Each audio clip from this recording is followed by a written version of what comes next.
Well. Hey, welcome to the Sunday Show here on the line. I'm Jimmy not Snow. Joining me this week is not Jimmy Snow. Damn it. I'll go along with a lot of stuff, but yeah. So Forrest is here this week because Jimmy is feeling under the weather, and we really hope he gets well soon. Take some rest, buddy. He rest in peace. Yell if you need anything. I know he's got a lot of stuff planned up because for those who aren't aware, this is Independence Day weekend. Today is July 2nd, and in the United States, July 4th is Independence Day. And so it started up with, basically what's going to be a 4-day weekend, with the 4th being Tuesday. So I don't think too many people are going to be working or doing much of anything on Monday or Tuesday. People are going to be taking their hard-earned money and lighting it on fire, something I've done many times. So I'm not judging them. I get it. Fireworks can be fun.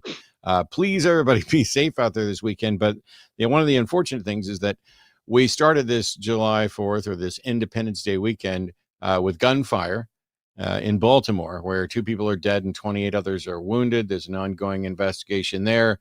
So, we're getting ready for the Freedom Fireworks on the 4th, and we start with gunfire on the 1st. And It was crazy. I can't even feign surprise. Yeah, I was going to say, I did not even hear about that yet. I haven't checked the news recently. But honestly, I don't have to check the news. You could have made that up and I wouldn't know, because it's so freaking common here. It's every other day. You know what I mean? And I don't have cable. So, pretty much everything I watch, surprise, is YouTube. And so I do get news from YouTube, and there's a lot of good live streams there. And occasionally I'll just pop up a proper website. But our PS5 is basically just a media serving machine that occasionally plays games. And so, this morning I woke up to news of the Baltimore shooting. Our thoughts and concern are with those people out there. Best of luck working through the investigation, and to everybody who was shot but not fatal. We wish you a speedy recovery. And then we'll get back to normal, because nothing's ever going to change or happen. In France right now, you've got violent protests, in part because the police evidently shot a teenager. And so that's leading to violent protests. Whether something happens in France, I don't know. I guess we'll wait and see. Maybe France will be an inspiration to us at some point. But and we have a number of Supreme Court decisions that have been coming out, which we're not going to go through today. If you tune in on Wednesday, Andrew Seidel's coming back to basically handhold all of us through this new broken Supreme Court world, to talk about everything that they just ruled, what its impact is. I know in one of the cases that they just released a decision on, somebody's come forward and said, yeah, that didn't happen. I never asked them to do a website. And not only am I not asking for a website for my gay marriage, I'm a straight man who's been married to the same woman for 15 years. And somehow this thing made it all the way up to the Supreme Court without everybody checking the details of what's even in the complaint. So on Wednesday, there's not going to be a Skeptalk tomorrow, which, congratulations, you're getting a healthy dose of part of Skeptalk today here with Forrest, who graciously agreed to come on last minute. Jimmy may be doing because I want to, either on Monday and or Tuesday, but I'll be back on Wednesday with Andrew Seidel to talk about the Supreme Court decisions. But today we are a call-in show, and we are especially a call-in for individuals who are followers of some religion, who believe in the supernatural, and today especially, if you are a creationist, this is the prime day to call in. And for the people who really want to, I don't want to put too much of a burden on Forrest, but trust me, I know my friend can talk, and that I wouldn't have to say a word for the rest of the show. If the creationists call in and you're one of those fragile individuals who thinks that I'm too mean, I will just stay quiet during your entire discussion about creationism with Forrest, except for where I have to interrupt to get the show back on track, or not let one call go for 3 hours. I will do that. So we're looking forward to all those calls and everything else. I want to, right now we've got, looks like our lines are full and people are being screened there by the call screeners. So before we get started on calls, I know that, you've done a lot of work on the science front, encountering creationist stuff. If you and I were to bend over backwards right now and do our best to talk about how and why creationists believe what they believe, and how it could be understandable that they could get to that conclusion, that there's a God that basically magicked the universe into existence. What's your best take on how an otherwise reasonable individual can get to there? Pride and straw man arguments is the two biggest ones. Is like, so people, like, the biggest issues that I come up with otherwise intelligent creationists is, I'm not just an animal. I'm special. I'm different. Animals throw poop at each other. Animals dig around the dirt. They are so removed, not only in their own arrogance, but also in our lifestyles. We live in beautiful houses with air conditioning, and we go buy food from Walmart where we never have to see blood, and we never, you know what I mean? So, like, it's just all these things that separate us from nature and make us feel like we're a distinct thing. That's a huge hurdle. And then straw man arguments where people misrepresent what evolution actually is. One of the most common, whenever we have someone who's a really, really just ardent creationist, well, you can't make a human from a rock. And, like, that's cool. I agree with you. That's why nobody said that. And, like, but that's what they've heard so many times, that they assume that it literally is a fish gave birth to a monkey that gave birth to a man. And it's like, no, that's not what anything is. And that's really what it boils down to. A lot of the times when I do Reacteria videos, which, by the way, new Reacteria coming out in a couple of days, probably before the 15th at least. Whenever I do a Reacteria episode that involves an actual scientist in there, it's always, well, I can't find a mechanism for XYZ thing, therefore evolution doesn't work. And it's like, okay, first of all, that mechanism probably exists. Quick Google Scholar search, 99% of the time comes up with something showing that a mechanism exists. And even if it didn't, awesome. You cannot find a way that, say, a protein of some sort evolved. Radical. Wow. We have no idea how it happened. However, we still have observed evolution in the lab. We still have observed evolution in the field. We still have predictive models of evolution. We still have the fossil record. We still have the genetic record. We still have molecular evolution. We still have every other part of this that all point to the same conclusion. If you're missing a piece, that tells you that that's where we need to be looking next to find more evidence. It doesn't mean I can't find anything here, therefore I throw out everything else. It's like a person who's never seen a helium balloon before saying, oh, look, the balloon went up. That means gravity isn't real. No, you just haven't looked at this hard enough to figure out what's going on yet. That's it. So I think those are the two biggest things, just arrogance and the straw man that tells you that you can disregard a major chunk of science, the glue that holds all biology together, because you don't understand one thing, even though you would never, ever, ever do that with any other thing ever in your life, especially any other field of science. Yeah, I jotted down some stuff because for me, from a philosophical perspective, the notion that why is there something rather than nothing? I get why that's a big question that people struggle with, and why it may seem simpler to just accept that, oh, there's something rather than nothing because there's some being that made it so, because that feels like, you've answered the question when you actually haven't. And many of us would point out, well, maybe there's something rather than nothing because nothing isn't possible. It may be the case that it's not possible for there to be a nothing or for there to be nothing, and that something has existed forever in some form or another, or, I was like, but I get how they can follow that down. I can also understand people who just generally don't understand the science, either from never having learned it or never been given the tools to analyze it, drawing comfort from, I don't understand it, but perhaps God does. Which let's be honest, there's plenty of things in science that I don't understand. And while I'm not comforted that there's some scientist out there that does understand it, I'm comforted by the notion that there's a process by which we can reasonably verify that this group of individuals has the best understanding of it, even if I don't. Right.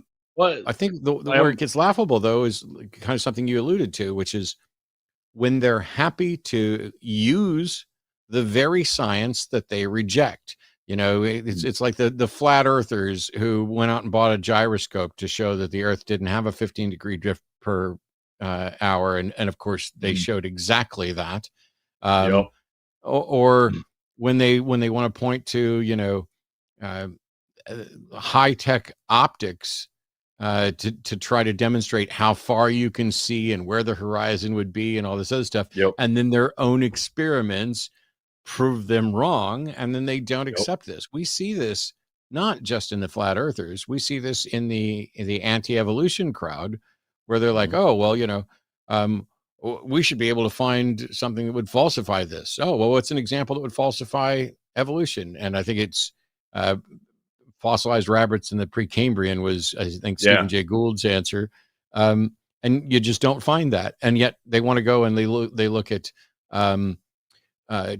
fossilized trees that cross strata and say, look, this violates, you know, everything that we know about the geologic column, when no, it absolutely doesn't. It actually, in a weird way, once you get down and study it, it actually amplifies how good we are at understanding everything about the geologic column, and why that it's not even right to call that an anomaly. That particular type of artifacting reaffirms, because we can test to show that it does not belong and how and why it got there. That's actually the last part of Steno's law of superpositioning, which is like the foundation of our understanding of geology, and it teaches us how those layers deposit. Steno's laws of superpositioning are just that, like, older layers are lower and the layers are deposited one top of another, so the newest stuff is on top, and that's what creationists hear, and they're like, so here's this one cutting through, and that's the last part. That's the last. You didn't read the whole goddamn thing. The last part of Steno's law of superpositioning is that if you find anything permeating through several layers, that's the youngest thing. And like that, obviously it would be, right? It makes sense logically. But like, that's the part that they skip. And then they say, see, it doesn't make scientific sense. No, the dude who invented it came up with that too and wrote it down. It's like when you see people reading anything about Darwin, and he's like, oh yeah, no, this doesn't make sense. I like the eyeball thing. I freely confess that the idea that the eyeball could evolve seems absurd. And then they leave it there. It's like, read the next sentence, which starts with the words "yet," and here's how it happened, and like it goes through it. Yeah. Like, being intellectually honest and sharing ways in which you could be wrong, and then exploring the ways that you aren't, doesn't mean that your science isn't real. It's being smart. It's actually the process of thinking works that way. Well, you guys are here watching Forrest Valkai, who's frequently on this channel on shows like Skeptalk. I'm sure you've done this. You did the Sunday show one week when I was out, I think, with Jimmy, and of course we've had you on this. But let me tell you about the other shows here on the channel, and then we're going to get to calls, because this is a call-in show, and the line is primarily a call-in network. Even when we have big fundraisers like we did for Recovering from Religion, where we raised over $40,000. And you know, kudos to everybody who tuned in and helped and supported. I mean, that's amazing. They're doing great work. But even during that, we take live calls, and we're going to be doing nothing but live calls for probably the next 2.5 hours or so. But let me tell you about the other shows that are coming. Normally on Mondays, it'll be Skeptalk, but this week it's going to be Hostility with Jimmy Snow and Zelf on the Shelf. On Tuesday, Jimmy's going to do a Cause I Wanna, assuming he's feeling well. And if he's not, just give the guy a hug and let him take a day off. I mean, it is Independence Day weekend, but we got lots of work to do here. I'm not stopping. You already know Andrew Seidel will be here on the Hang Up on Wednesday night. By the way, those should all be, I'm guessing, at 6 o'clock, but go right now.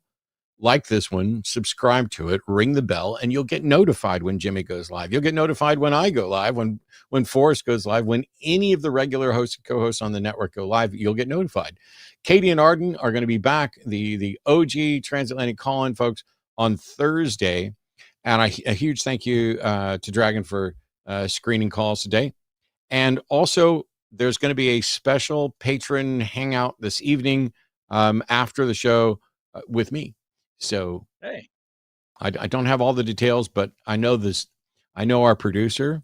Don't tell her I got a big crush on her, but she's just amazing, and I'm sure she will have some sort of details for that for me in a little bit. But we got Theist callers, and that makes my day Worth it every time. Gray in Canada, pronouns are he, him, has a unique arguments for God that aren't the Kalam. So, Gray, you're on with Forrest and Matt. How are you? And thank you for calling. Hello. Hi. Is my microphone working? Yeah, you're It good. seems to be. Sweet. Yeah, no, it's really cool. I guess speak to you guys. Forrest, do you have a YouTube channel? I feel like you look familiar. I do have a YouTube channel and a TikTok page, and I'm on Instagram sometimes. He's got I'm like one 50 of them. million followers on TikTok or something. I don't understand it. No, I'm not even close to that famous. But yeah, no, I do have a YouTube channel, mainly where I debunk creationist claims and teach really cool science stuff. If you want to learn about coral reef restoration, I just put a video out about that not too long ago. It's freaking cool. Okay, yeah, that's cool. I think they're dying. They are. Yeah, no, I just say thanks for having me, guys. I think it's really cool. I respect anybody who like puts like an open mic to their opposition. Well, let's be fair. It's not an entirely open mic, but I'm willing to give you the opportunity here, Gray, to present. Let's not present multiple arguments at once. Let's just kind of start with one and see where we go from there. Okay, yeah. So basically, like my first argument is pretty intuitive. I guess I should just like say where my journey began. My first thought was like this. Basically, there's the idea that like the human body replaces all of its cells over 7 years. And like, of course, like whether or not it's true isn't really important. But like the concept of if your body is entirely composed of new matter after 7 years, then I think most atheists would agree that like this yields the same physical result as if you were like hit by a bus, buried underground, and then a separate clone of you was created 7 years in your absence, like 7 years later. Just because like they both have the same physical end result. I don't know what you guys think of that idea. So I'm sorry, I think I caught most of it. So you're saying that like because our cells, all the cells in our body are replaced every 7 years, that it's effectively a new clone of you every 7 years. It's just a different, the same you. Is that about what you're saying? Yes. There's a big problem with that, and that is, while let's just assume that every cell in my body gets replaced over the course of 7 years. There's a big difference between me getting hit by a bus, buried, and then a clone of me coming into existence 7 years later, because I don't experience the 7 intervening years. Whereas in my normal life, while the cells are getting replaced, they're getting replaced, and everything about me and the definition of me is changing along the way. It's kind of, I don't know if you're familiar with the ship of Theseus thought experiment. Yeah, I think it's a similar idea. Yeah. And so I mean, the question then becomes, how do I define me if I'm changing all the time? And the truth is that the definition of me is changing all the time too. But that string of continuity is something that I directly experience. I used to use the Star Trek teleporters as an example. When you step into a teleporter and it creates basically a snapshot of every one of your atoms and then sends that snapshot somewhere else for those atoms to be put together or reconstructed, all it's sending is a pattern. And so when you step into a Star Trek teleporter, you die and a copy of you comes out on the other side. And we know that this is true within the sci-fi realm there, because, well, it's caused there to be duplicates on occasion, or caused someone to be stored in a transporter buffer like it did with Scotty, etc. But within reality, my cells changing over time is something that I also experience. I'm a different person each and every day, from the things I experience, even if my cells didn't change. So, but not to go on a big, long philosophical rail, how is this an argument for God? Well, essentially, I just like believe that if there's something like immaterial, like a soul, then there is like something to keep like that continuity, like something to differentiate you from a clone. And so I guess, yeah, sorry, go on. No, I'm sorry. You just started talking. I didn't mean to cut you off that fast. Please finish, because I do have something to say, but you might address it. So, well, I think essentially it kills the appeal of atheism a bit. Like I'd be buying into a system where like if I'm correct, I die anyways. It's kind of like how he's talking about the teleporter idea. Like if like I am, because if you go through that teleporter, it's kind of like the same physical outcome as like you walking there. And like if I'm dying, like why would I care about like what happens to my clone like in the future? Okay, so you've said a couple of things here, and I want to start with the first one. First of all, major flaw with what you're saying is that if I'm understanding this correctly, please tell me if I'm misrepresenting you. You're saying that because all of our cells are replaced, because we're basically a clone after a while, there has to be something holding that continuity, maintaining who we are as a person, and you're saying that thing is a soul. Is that about where you're coming from here? Well, I'm just saying, like, if there was something immaterial, like, then I could care about the future. If there was, but say there isn't, we still all of our cells in our body are replaced every 7 years, right? If there Right. isn't anything immaterial there, you understand that we're still the same people, right? Because of what Matt was just saying, there's still every single day different cells are being replaced, and I'm still me. Yeah.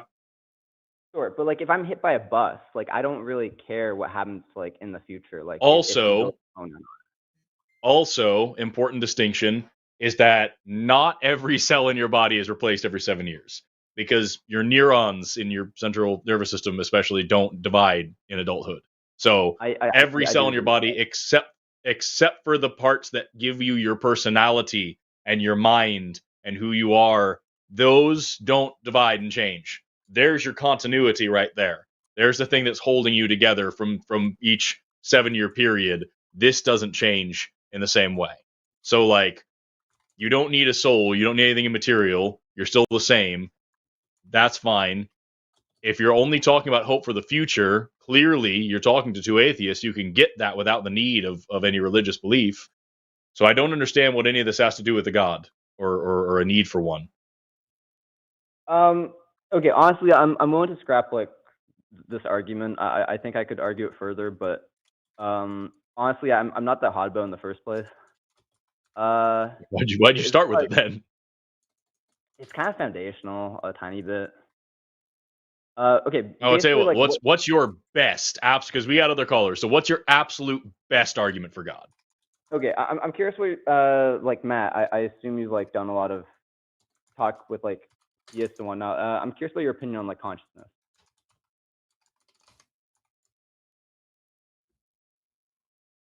Are you asking me? Yes. Yeah, he was. Okay. I have a couple other things I want to hit before I dig in on the consciousness thing. And that is this. I was wondering, as was Forrest, how this was in any way an argument for God. And I think what you've done, because when you answered, you talked about how it kills the appeal of atheism. There's no reason for you to care about your clone, all of these things. Just to make sure I'm understanding, it seems like you're not so much presenting an argument for why you are convinced a God exists or why you think it would be reasonable to be convinced that a God exists, but instead you're presenting a reason why you would prefer if a God exists. Is that kind of accurate with what you're saying a minute ago? That's absolutely correct. I think it's a bit like a Pascal's wager kind of thing, just like how generally the benefit. And you know that there's a lot of good answers to Pascal's wager that make Pascal's wager really silly, right? I don't really. That's not an argument I'm bringing. So. Right. So like that's what I'm saying. You just likened your reason for believing in God to Pascal's wager. I'm just checking. You understand why Pascal's wager is a silly ass argument that doesn't hold any water, right? I've heard refutations, but I'm willing to concede it. Yeah, I don't really present that argument to anybody. Cool. Well, let me get to answer your questions, because of all the callers we've had in quite a long time, not only have you actually done what we asked, which was present whatever your argument is, but actually able to talk about it. So with me on consciousness, I think consciousness is what the mind does. I find that the best explanation for consciousness is to have it as an emergent property of the brain, in much the same way that wetness is an emergent property of water molecules and other molecules. The wetness is a property that doesn't exist on its own. It is about the interaction between those molecules. And similarly, I think that consciousness, I'm unaware of consciousness anywhere other than a physical brain. And if it existed somewhere else, we'd have to look at that. If you're asking if I think I have an explanation for consciousness, other than this is what the brain does, I don't know that I have anything close to a robust explanation for consciousness. But I'm a compatibilist a la Dan Dennett when it comes to free will. It's just that I don't call it free will. I just call it will, because I have no way of telling how free it is. So I hope that at least addresses part of the question you asked. Yeah, no, I think that's a good answer. I think like part of the reason why I bring up argument one at all, like honestly, I should probably just scrap it. But like most atheists will like bring up the concept of like consciousness, as you said, and talk about how like it's emergent and like that's kind of the continuity. Okay, basically like this next argument is like my star. Like it's like Okay. I'm ready for it. Let's go. Let's get in there. It's always baffling why somebody doesn't start with their best argument, but go for it. I agree. Honestly, I think I just had some attachment to that first one because it's what I started with. That's cool. Okay. So essentially, like, it's not around consciousness itself. It's like an argument around, like, I don't think consciousness itself disproves atheism at all, or at least I won't argue that. It's about like why, like, I think people call it like the meta problem of consciousness. So essentially, to like describe it, like I'm kind of using like the philosophical definition of consciousness. It's like most atheists believe like it emerges. It's like your qualia. Just to like give a quick like kind of description of like consciousness or qualia, just because it's something that's really not taught at all. I like to kind of you just instantly conflated two topics, because I have no problem at all with consciousness being real, but I absolutely reject qualia. So we might have to get into that at some point, but let's hear the argument. Okay. So like first, I just like to establish it by using the color red. Mary the color theorist. Yeah. I won't bring that up specifically, but like if light ceased to exist forever, like you would actually still be able to experience the color red. This is because your brain doesn't actually receive or generate any light photons. It only receives electrical impulses from the eyes. And essentially, like you would be able to simulate these with like a fake eye device in your socket, and you could experience like whatever color you want. Did you kind of follow? Sure. Yeah. So like essentially, like when consciousness, or I guess you don't really like to call it qualia, comes up, like, well, those are two different things. Qualia and consciousness are two different things, but what you just described is also not qualia. So when you say, even if the color red didn't exist, you'd still experience it, that's not true. What you're saying is, even if there was no red light as we identify it, the brain could still get the impulses that it interprets as red. Yes, but like if you stare at something red right now, like you could still replicate that without light photons ever existing. Right, but the issue of qualia and Mary the color theorist is probably the most famous thought experiment. So let me just do that real quick. Right. Imagine that Mary knows and understands everything there is to know and understand about the color red, but she lives in a completely dark box and has never experienced the color red in her entire life. And then one day she throws open the door and she looks out and she sees the color red for the first time. The question is, does she learn anything new? And for the people who think she does learn something new, they call that qualia, the quality of experiencing it. For the people who think that she doesn't learn anything new, those are the people who are correct.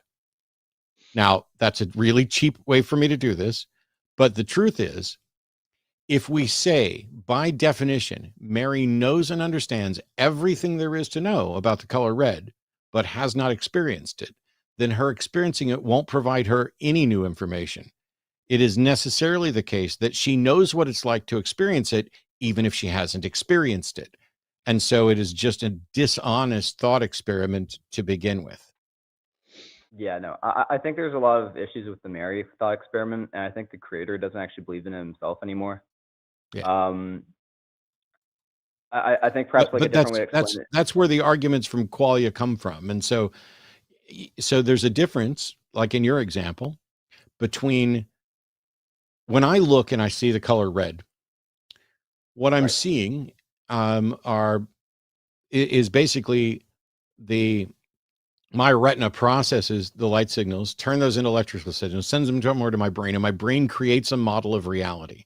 And so there's this process that is complicated that we want to describe as experiencing, seeing red. But red doesn't exist. It's not like red is a thing out there. Red is the Absolutely. label that we put on a particular experience that we map to a particular part of the visual spectrum of light. If the visual spectrum of light goes away, that does not mean that the concept goes away, and it doesn't mean that it's impossible to experience it. In the same ways, like if I rub my eyes and keep them closed, I see red. When my finger comes off after rubbing it, I see red. Now, in some case, and that's even if I'm in a dark room. But in any case, what you're talking about is essentially an equivocation fallacy, because in one case, by the word red, you mean the brain's mental construct that we call red. And on the other side, you mean the portion of the visible spectrum that causes this sensation. Those two things are not equivalent. And so whenever we try to connect them, we get an equivocation fallacy. But I still don't know. I still don't know what this has to do with God. So that's okay. kind of where I'm just sitting Essentially, here swiveling in my chair because I'm like, what are we? Been on this call for almost 20 minutes. What is God? What are we doing? Right. I agree. I'll try to sum it up briefly. Okay. So you're talking about like this conscious, like you do experience kind of red, like ignoring the light wave. Sure. Okay, and like essentially there is a question of how do you recreate like whatever you call that, like how do you recreate that in like a machine, for example? Like if I were to build a mechanical machine of like sticks and rocks, like how do I get that to experience red in the way that your brain does? You don't, because your brain works through electrochemical activity and rocks and sticks don't. That's the whole that we're doing. Do you believe like yes, perhaps like electricity? Yeah, computer you can do it for sure, because a computer is a thing that's quote thinking. The thing is, dude, like Matt just summarized, that there's a difference between the actual physical property of red being between this many nanometers and this many nanometers of wavelength of light, and then the actual experience of red in your in your occipital lobe and spreading through your brain, telling you're experiencing something, right? So like you have a set wavelength of light that we can call red. If you're talking about building a machine that can experience it, guess what? I've done acid before, and I've seen all sorts of things that aren't really there. It tricked my brain into thinking that something was there because it's chemistry, and your brain works through electrochemistry. And when you add new chemicals, shit happens. So, like, yeah, if I had a computer and I wanted to trick it into thinking that red was there when it wasn't, we would call that a glitch or something. Like, yeah, that shit can happen. What is that? What are we doing? I agree that there's like a conscious kind of light or experience, and you can like you all agree that there's a question of how do I like recreate that in, for example, a computer, because you just talked about how you need electricity to do that, right? Sure. Okay. Basically, to sum it up, like if you look inside of a brain, like it's all physics, right? It's gonna follow physics. There's no mysterious forces observed in a brain. Do you guys agree? No. Sure. Fine. Well, yeah, whatever. Go for it. There's shit we don't know, but I wouldn't call it magic. So just, continue on as if I said nothing. It's apparently physics and chemistry. We really got to get to a point, and please tie this up with God. Okay. So essentially, I guess I'm jumping the gun here, but like if my body was physically set to rant about how it's experiencing this like conscious light phenomenon, and then it actually turns out that I'm also experiencing like a conscious light phenomenon, essentially there's no like mechanism for atheists to believe that those two are connected. What? I have no idea what you just said or what it's supposed to mean. But even if atheists didn't have a mechanism to explain something, so what? Atheism isn't a mechanism for explaining the brain or consciousness or reality. Atheism is a position where you're not convinced that a God exists. And that would just mean that we are in a position where we don't have an explanation for something. That doesn't mean that a God explanation somehow gains credence. So Well, I genuinely, I'm trying really hard, Gray. I genuinely have no clue what argument you're trying to make or how it ties to a God. Honestly, I think the topics are perhaps you just need to read them. Why did you Okay. call? Genuine question. Why did you call? Because you 'cause started honestly, out with one that you said wasn't your best argument, that you think you just need to scrap anyway. And then after fucking 15 more minutes, you've given us another, not even art, you just talked about brains. And now you're saying, well, I think you need to read some stuff. Why did you call us? You didn't talk, Yeah. you didn't mention the word God. You just said Matt, atheists can't explain a thing. And That's yes, we not Matt. can. And we're not, like, what are we doing? I carry I really think this document basically destroys atheism. What Well, document? congratulations. You know, Gray, I've sat here this whole time. I thought we had a good conversation. And then when we get to where you're just puking out words that don't connect and don't, you know what an argument is? You need to present a syllogism that is valid in structure and supported by evidence to demonstrate that we should accept the premises and consider them I have sound. the evidence. No. Yeah, So first of you all, said it was your. you just I would interrupted me, severely and rush. second of all, what I said was you need to present a syllogism that is valid in structure and is supported by evidence to show that we should accept the premises are sound. And then you said, I have the evidence. The evidence for Matt, what?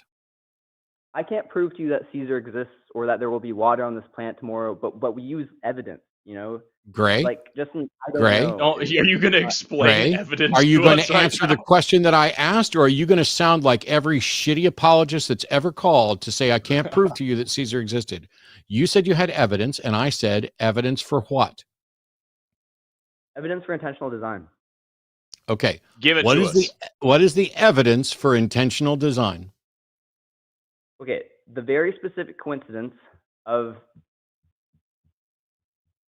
how do I put it?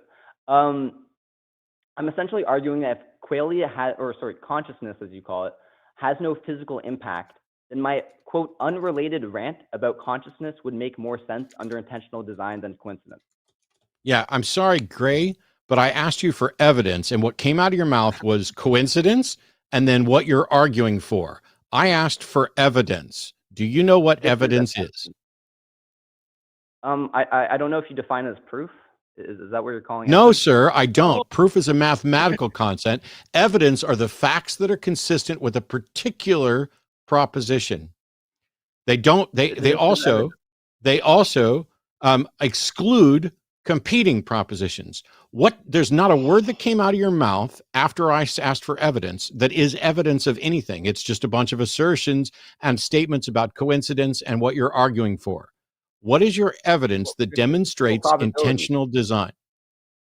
Statistical probability. Okay. I'm sorry, Gray, but you have now become a complete time waster, because when you just say statistical probability, you didn't present a statistical probability. You didn't present any evidence. You might as well have just said murder weapon and then never presented the murder weapon. You have now failed epically. You have now failed epically to present a valid argument structurally or any evidence to support it. And then you want to pretend like you did and that we just need to read it. Well, why don't we start by acknowledging that I understand this subject way better than you do, as I've demonstrated in this call, and I've repeatedly asked you for pieces of information that would make this call actually productive, and you just stumble. Now, if you're going to say, here's the way this would go. Intelligent design is the best explanation for this feature supported by this evidence. Here's your last chance. Do that. I think I just said that. Okay. Okay. Goodbye then.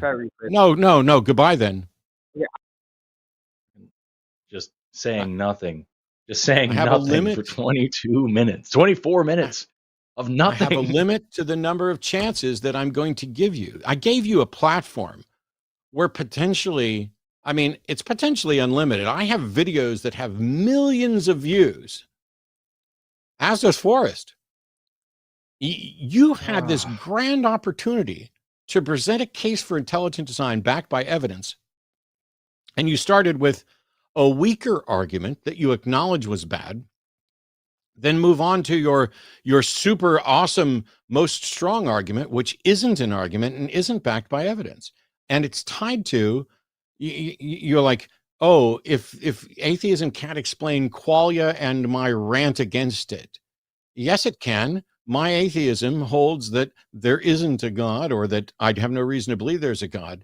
And in a world without a God, people like you are going to be confused and say things that don't make sense. There, I've just explained your entire call. And I did it with more of a valid structure and more evidence than you ever presented. You started off so great. I want to know what his p-value was for his statistical probability tests for fucking creationism. It's very strange. My favorite. I loved reading the chat that whole call. Though. So many people. When does the show start? It's just did nothing for half an hour. We just did nothing. Yeah, I was really optimistic because Gray started off so well, but now it just seems like it's rude to have kept everybody else waiting to get nowhere. So let's continue on. We have Wes in somewhere in the USA. Pronouns are he, him. Wes, you're on the show with Forrest and Matt. Thank you for calling, sir. How are you? Hi, Wes. I'm doing great. I'm doing great. Y'all doing all right? Not too bad. Well, trying to wake up after that last call. How are you?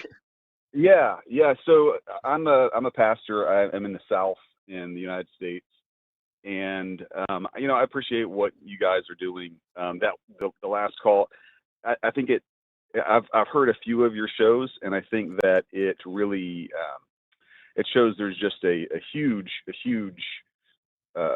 dissonance between what people are thinking.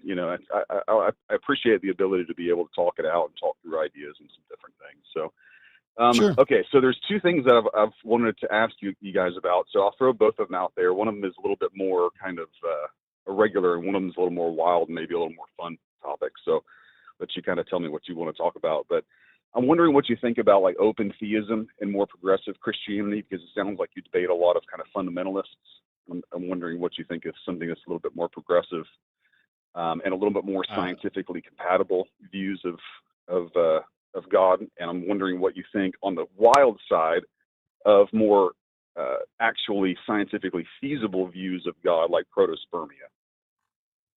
I'm happy to talk about a lot of that. I don't know what the word open theism means. Could you please explain to me what that is? So open theism is kind of the opposite of Calvinism, in that God, okay. I hear a lot of arguments from people saying, well, if God is all powerful, then a lot of this doesn't make sense, which is true. And if God is all knowing, then a lot of this doesn't make sense, which is true. But in my view of it, God is not all powerful in that Marvel superhero sense of all powerful. And God is not all knowing in some type of logically impossible sense. Yeah.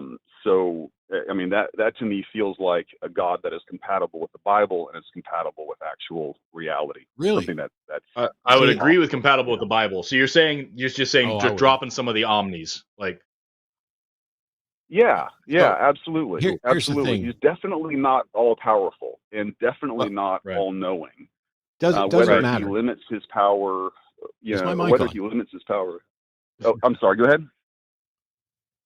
So whether or not he's omni doesn't matter. Is God sufficiently powerful to create a universe from nothing?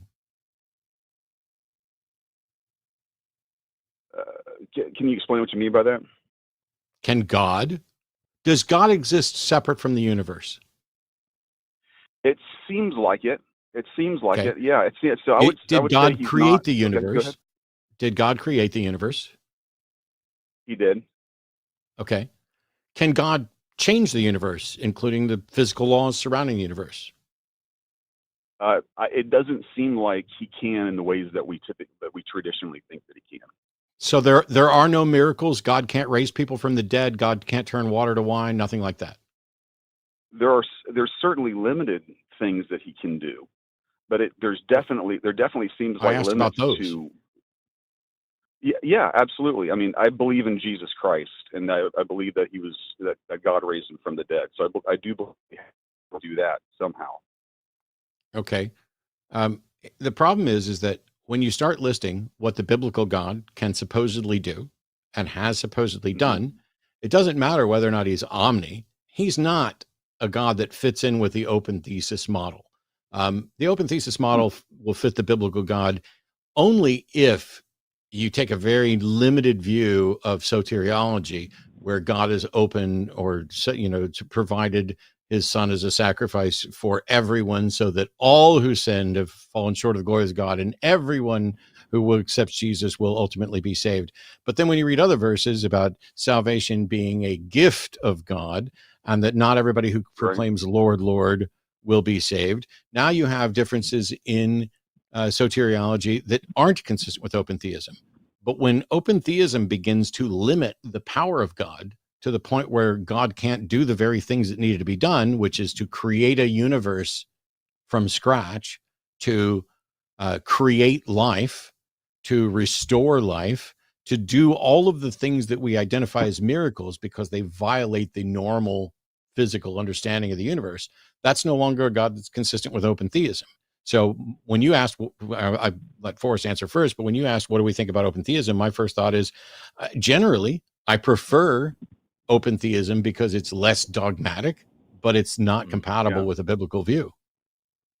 Yeah, I would just say that, like, based on what you told me already, by saying that you drop some of the omnis, saying all these things, that definitely does fit a little bit better with the Bible God, as far as I can tell, because the God of the Bible is he's kind of this bumbling, messy. He's clearly new at this job. He gets a lot of things wrong. He makes a lot of mistakes. He regrets having made humans at all several times. There's over and over and over, he tries to do something and fails, and it's usually because humans outsmart him. Or just completely go against what he wants, and then he has to kill a bunch of people to prove how big of a dick he has. It's like this, that saying that this God of the Bible isn't all powerful, isn't all knowing, isn't all wise, isn't all kind, isn't all good, that definitely fits with the Bible better. But I think all that would be doing is feeding into my anti-theist arguments of this God, if it exists, which I don't think it does, but if it does, isn't worthy of worship and should not be an idol for anybody. It's a monster. I don't want to lose this. I want to give you a chance to respond, Wes, and to ask other questions. But I don't want to lose this point. So let's make sure we come back to this thing about making it more scientifically compatible. But continue with what you're saying. I do want to come back to that. You're absolutely right. Yes. Yeah, I'm not sure how it makes God a monster. I mean, I feel like God is presented in the Bible as the ultimate, the highest power. Like President Obama was the highest power over the world, or the most powerful man in the world.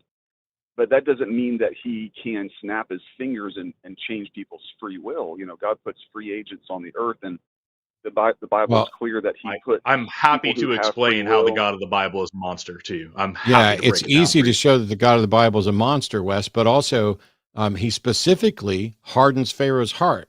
Pharaoh wants to let the slaves go, and God hardens Pharaoh's heart, therefore violating his free will to let the slaves go in order that he can keep showing off. This same God sanctions and endorses slavery, misogyny, murder. I don't know how anybody can look at it and not see a monster. The same God drowned every living thing on the planet because some people were mean. Like that, right. That's an evil person. Every baby, it's an evil God. So the Bible clearly shows something called dynamic inspiration, not some type of original automatic inspiration.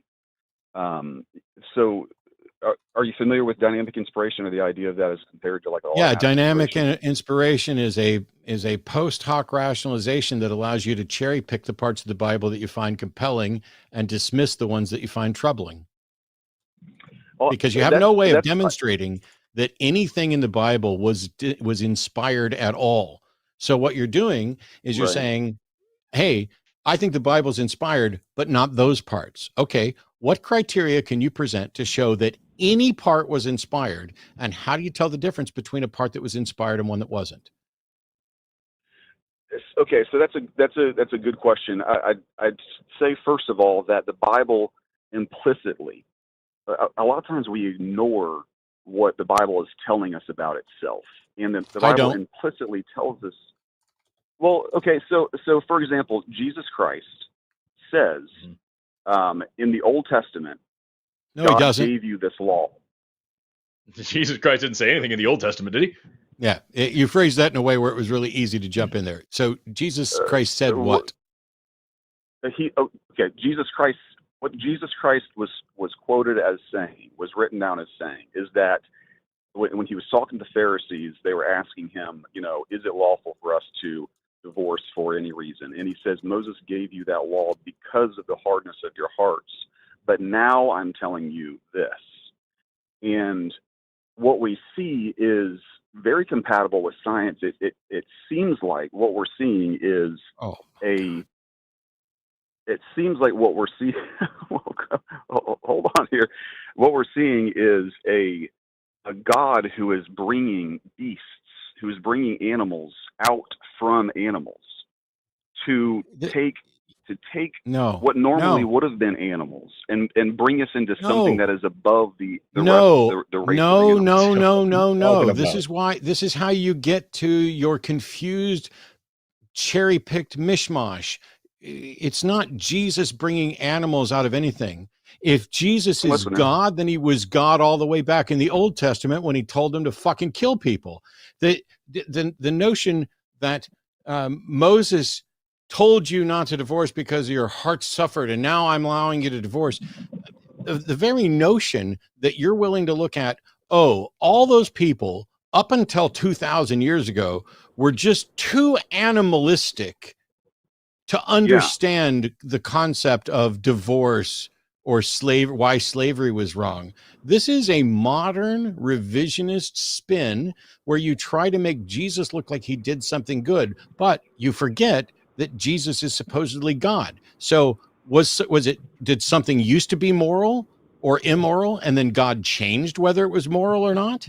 Was God a violent psychopath at one point and then he got better because we got better? No, God was taking us step by step out of being barbarians into being civilized humans. Who made us the barbarians? Who made us the barbarians? There's nothing wrong with being an animal. Okay. There's nothing wrong. I didn't say there was. You're the ones that implied they did. Who made us murdering barbarians? Okay, so is a lion a murderer? Who made us murdering barbarians? We were not us. Who made us murdering barbarians? Who made humanity? Who made humanity? God is making humanity. Who fucking why is it that you will not answer the question you're asked? Is it because you know that you are about to step into the thing that exposes that you're full of shit? Who made us? God is making us. I give up. You are not worth having a conversation with if you cannot be honest on the most simple question. Who fucking made us? The same people that made the same one that made the Goodbye, Wes. You are an embarrassment to Jesus, and you are an embarrassment. No, sir, you're muted now. You are an embarrassment to Jesus. I was a better Christian than you when I was a Christian because I wasn't ashamed to stand up for the gospel of Jesus Christ. But you are. You are now dabbling around with open theism, and you're making shit up, and you will not answer the simplest questions because you know where the path leads. That once you answer the first question, it leads to the next question, which leads to the next question, which gets you to where you have to admit that under your theology, the God of the universe created all of us, put two innocent individuals into a garden and told them not to do the very thing that he knew they were going to do and needed to know ahead of time, and then punished them for something that they couldn't possibly have known was wrong, and then punished all of their descendants through inherited sin, and then killed everybody off because they still wouldn't love him, and then tormented them, and then picked out the Jews as his favorite, and then let them continue to be barbarians who he told to go out and slaughter the Midianites and slaughter slaughter the Amalekites to where there was no trace left, led the charge against everybody who didn't have chariots of iron as the warmongering piece of shit head barbarian that he was, until a couple of thousand years later, he turns over a new leaf and says, you know what? I'm going to come down and take human form and sacrifice myself to serve as an excuse and a loophole for rules that I make so that I can finally find it in my heart to forgive the people that I made broken. And then they're going to sit there and embarrassingly not represent the truth of the book or what I've said. They're going to sit there and tap dance. And when asked a simple question about who made humans, they're going to say, God is still making humans. You, sir, should be absolutely fucking embarrassed. I just wanted to ask him because he brought up, first of all, I have nothing to add. I just wanted to ask him about, he said that Jesus came and changed all the laws. I read his book and it didn't say that. It actually says here in Matthew 5:17, think not that I come to destroy the law or the prophets. I am not come to destroy, but fulfill. For verily I say unto you, till heaven and earth pass, not one jot or tittle of the law in no wise shall be changed. Like, he didn't say, like, yeah, maybe at one point he said, hey, Moses was wrong about this or that. But like all the shit that God said to do in the Old Testament, Jesus came to fulfill it, not to change it. That's what he said in the book. That's why they killed him. I don't know what you want from me here. The God that you're worshiping and that you're trying to promote here is evil. He did horrible, evil things for a very long time and continues to do so. If you're saying he's still trying to change humans and make up for those past mistakes, he's doing a shit job at it. And just saying, well, he isn't all-powerful isn't a good enough excuse. I'm also not all-powerful, and I haven't done half of the insane, evil shit that your God had done. Like, I'm sorry, it's just not, it's not compelling enough. I would love to talk about science, but I don't think we're going to get there. So here's your shot to rehabilitate all of it, Wes. Welcome back. Okay. No, I appreciate it. And you got away with words. So I feel like there are some, the picture that you painted of God creating everything and this bumbling kind of God who created us and then told us not the picture to, we painted, Wes. The picture the Bible painted. Yeah. Well, I mean, it may be possible that when you read the Bible, that you had a misinterpretation of what the Bible was Goodbye, saying. Jackass. No, sir. No, sir. I'm hanging up on you right now. Nobody gets to speak to you anymore. Wes, you are an embarrassment as a pastor. And how dare you suggest that I, who am sitting here and can give you chapter and fucking verse from your embarrassing fucking book, am misunderstanding or misinterpreting it. You sit around there and you figure out how, when it says that if a man lies with another man, they have committed an abomination or deserving of death. How can you fucking misinterpret that? When it says how you enslave the Egypts, your fellow Jews, and you have to let them go in 6 years unless you trick fuck them by giving them a family and kids that they don't want to leave, and then they become your slaves forever. How can you pretend that I'm misinterpreting it when it says how that you can go buy your slaves from the heathen that surround you, that they become your property that you can pass on? That's Leviticus 25. It's also in Exodus 21. No, sir, I'm not misinterpreting anyone, and I'm not this shitty Christian who's trying to toy around with open theism. You're an embarrassment to Christianity and to reasoning. Do better. You don't have to stay stuck there. You can find your way the rest of the way out, but don't you dare suggest that I'm the one that's misinterpreting shit, because I took this shit seriously and you fucking didn't. I just want to throw out Genesis 3:16. Unto woman, God said, I will greatly multiply your sorrow at your conception. In sorrow you shall bring forth children, and your desire shall be for your husband, and he shall rule over thee. So this is him punishing women for all eternity with painful childbirth and subservience to their husband. And if you read it, he says that part of this punishment is thy desire shall be to thy husband.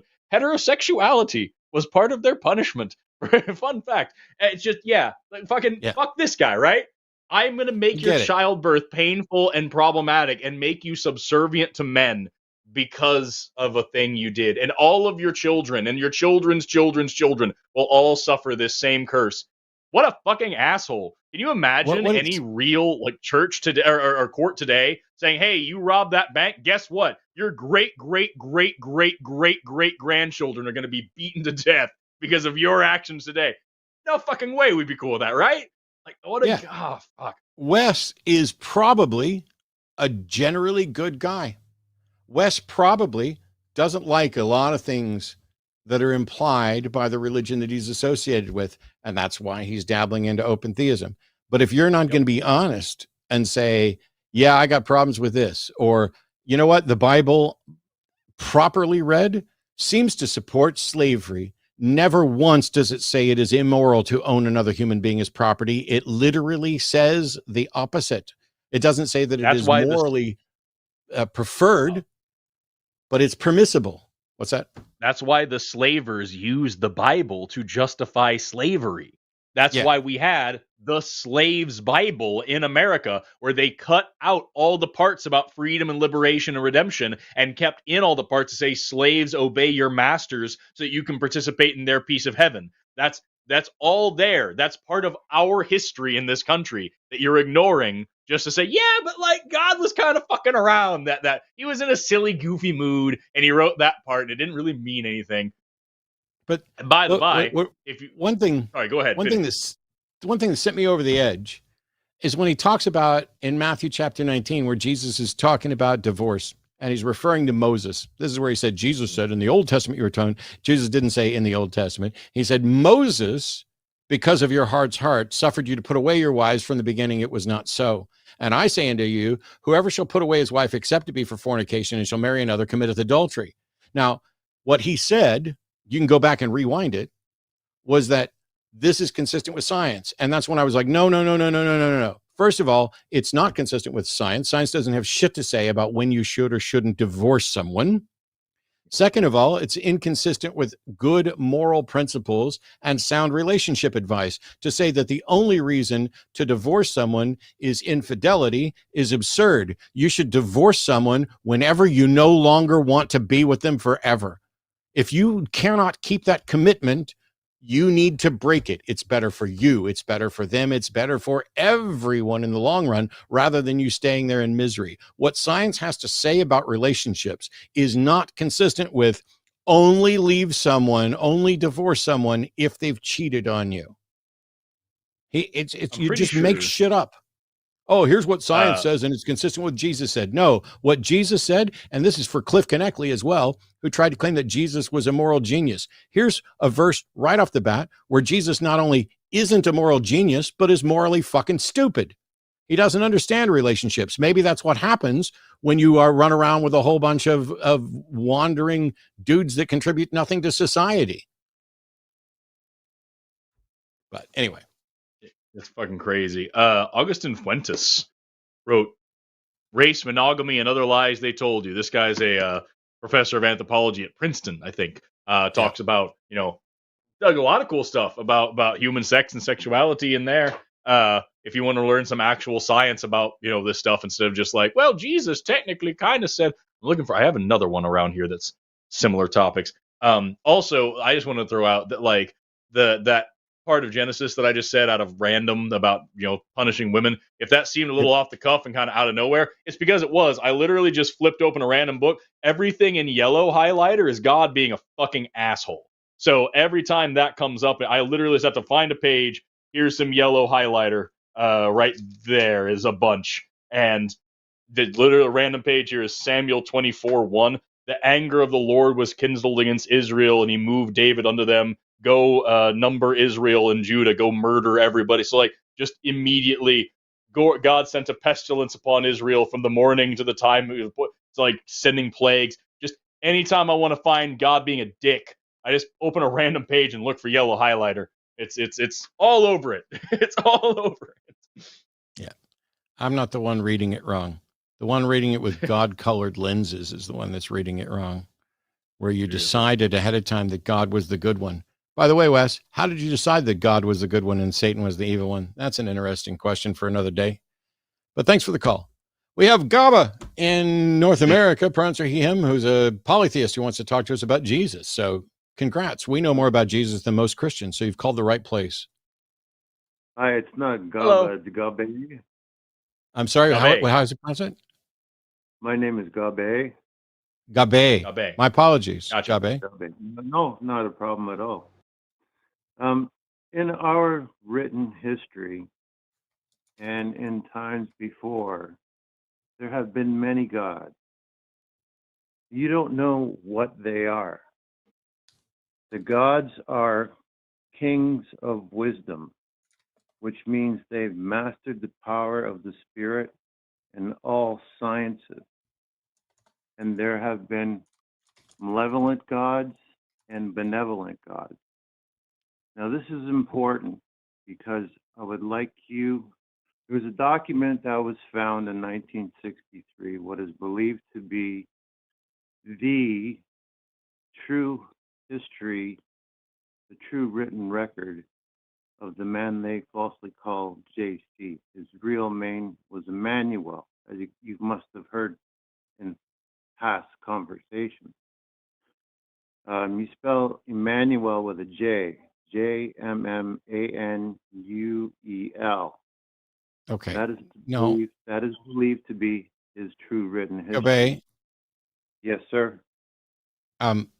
Setting aside how you spell Emmanuel in English when it's actually Hebrew and there's not a J to begin with. No, it is a you J. just The language comes from Lyrian. so it's from Hebrew. I'm sure you never heard that before. So, but in any case, set all that aside. You're saying that gods are people who mastered the power of spirit and all science. How do you know that's true? Well, there are certain events that have occurred on this planet which are negative events, and I'm sure you've heard them before. And if I say them, I'm pretty sure I'd be in a lot of trouble. Okay. Well, then thanks for calling. What? Goodbye. Hold on. Nope. What? No, I already hung up. What? So He can't here's the thing. say. Maybe you know something I don't. Like it sounded like he was trying to allude to like the Holocaust or something and not try to talk about what was he saying? Nah, here's the thing. This is a call-in show where you should call in and tell us what you believe and why. And if, when we're asking the questions for you to better define what it is that you believe or to explain how it is that you reach a conclusion, if your answer is, well, there are certain events that occurred and they're negative events, and if I mention any of them, look, I'm not remotely impressed by the fact that you think you have secret information or that you are privy to some secret information that we don't have. Either you're going to present the case for your beliefs, or I will move on to someone who's ready to. I have zero interest in you talking about how you've uncovered the real secret understanding of Jesus Christ and that it was Emmanuel with the J and that it was from this other language and not this. All I care about, tell me what you believe, why you believe it. And in particular, the why is the most important part. And if you don't think that we should believe it too, don't bother. Because if you're just going to call and say you believe something and you have a good reason, but you understand that we don't, well, then we agree. I don't have a good reason to believe what's in your head. So you need to be presenting reasons why you think Forrest and I and anybody else should accept these sorts of claims. I'm unimpressed by when I ask someone, why do you believe that? I'm fine with them fumbling. Most of the people who call into shows like this, even though we warn you, bring your A game. You haven't done this for 20 years the way I have. That's fine. I'm happy to do my best to try to figure out what it is you're saying, and maybe even, as you saw in the first call, help guide you towards clarity on something. It sounds like instead of making an argument for the existence of God, you're making an argument for why it might be appealing or preferable. Oh, yes, that's it. Cool. I'm willing to do that. I'm not expecting you to be an expert. But if you're going to call in and appeal to secret evidence that you're not going to share, I'm moving on. I don't care if you're getting ready to go to the Holocaust or something, but you're more efficient than I am. I'd still be on Wesley. yeah, that's why I'm steering. Right, exactly. Right. I'm not at the controls, y'all. Chris in Georgia is a theist, pronouns are he, him, wants to argue that God believes rational and has a question about qualia. So, Chris, welcome to the show with Forrest and Matt. Hey guys, how you doing? Not too bad. That's good. So yeah, I guess an atheist, and I guess I want to start off with a question. that I had. Sure. Earlier you mentioned that qualia is not real, and Yeah, I'm not. Well, or like I'm not I guess convinced that that's how you qualia is phrased a it. real thing. Sorry, what?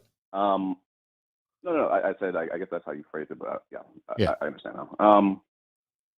So you mentioned the Mary experiment where she had no sight all her life, but she knew about red, and then she finally experienced red. And if she learned something new, then qualia is real, and if not, then qualia is not real. I guess, right? Something like that. Sure. To paraphrase, maybe. So like, It's a paraphrase. I'm wondering if I'm wondering if there's not like a paradox in there somehow, because it seems to me that you cannot have a knowledge of something that you did not experience one way or another. Yeah. So Especially what when it comes to sight, right?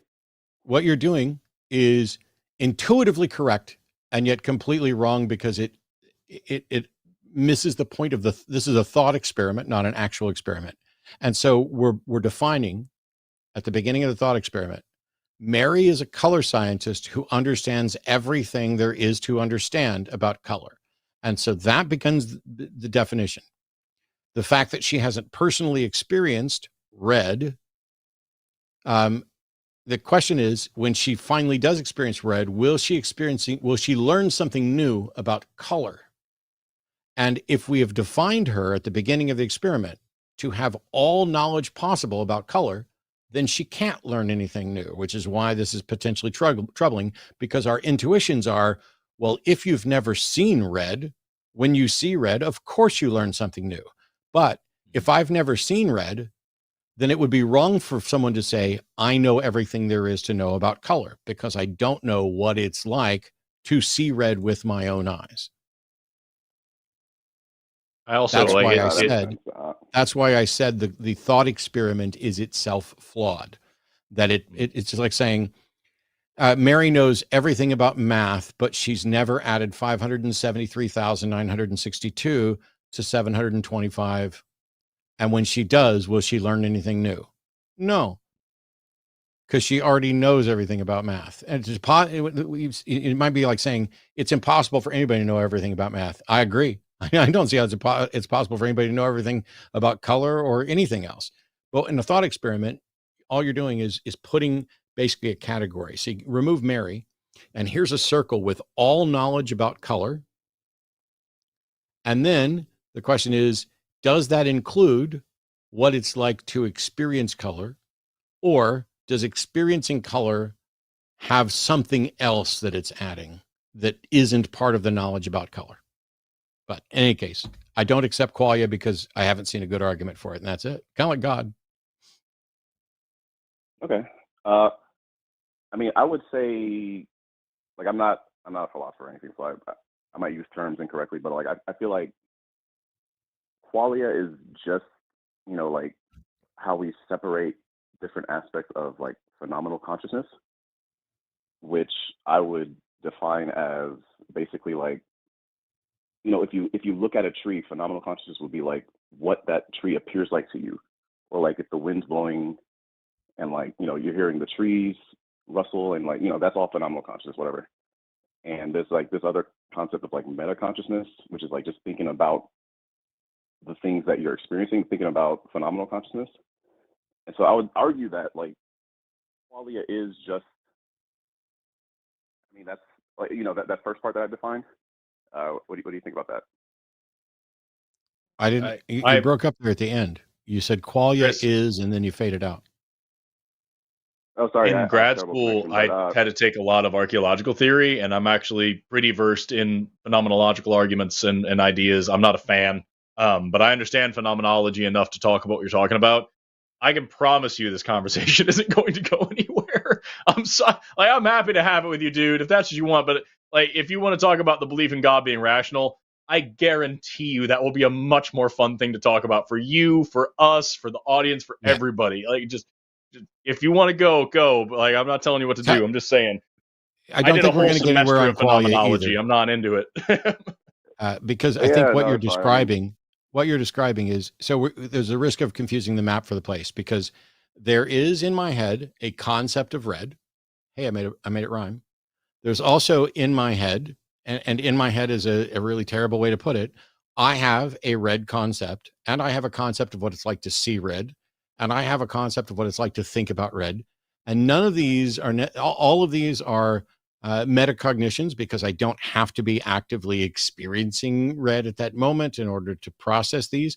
So you might as well be drawing a distinction between memory and immediate experience, except that immediate experience also fails because there is no present. Everything that you think happens in the past. Everything that you experience happens in the past. It's just in the very, very near past. But I'm more interested in how God belief is rational, because I can try I can, like we said at the outset, when we were talking about how people can get led towards creationism. I can understand how that can happen, but I can't get to God belief as rational. So if you can, I'd love that. Okay. Okay. Yeah. Sure. So I guess I could do a little background about myself. So I used to be, well, I was born and raised Christian. Around the age of like 19, 20, something like that, I deconverted, went agnostic atheist, and then sometime around 2019, I sort of circled back, not to Christianity, but to like general theism, sort of like pantheism. And I guess my rationale was kind of multifaceted, but it's like, I guess the first thing that I sort of think of is like, okay, so like, you think about the Big Bang Theory, you think about the singularity at the beginning of the Big Bang. So you're like, okay, what is that? And to me, I feel like it has to have like the properties that we sort of experience around us every day. Like, or like, I feel like we experience reality is not disconnected from that, if that makes sense. It's just, I'm trying to explain my intuition, I need to pause. I need to pause for a second, because earlier today, Gray called and we started having a decent conversation. And then when I kept saying, hey, let's direct this towards God, the words that came out of Gray's mouth were something to the effect of, I guess I need to give you my background.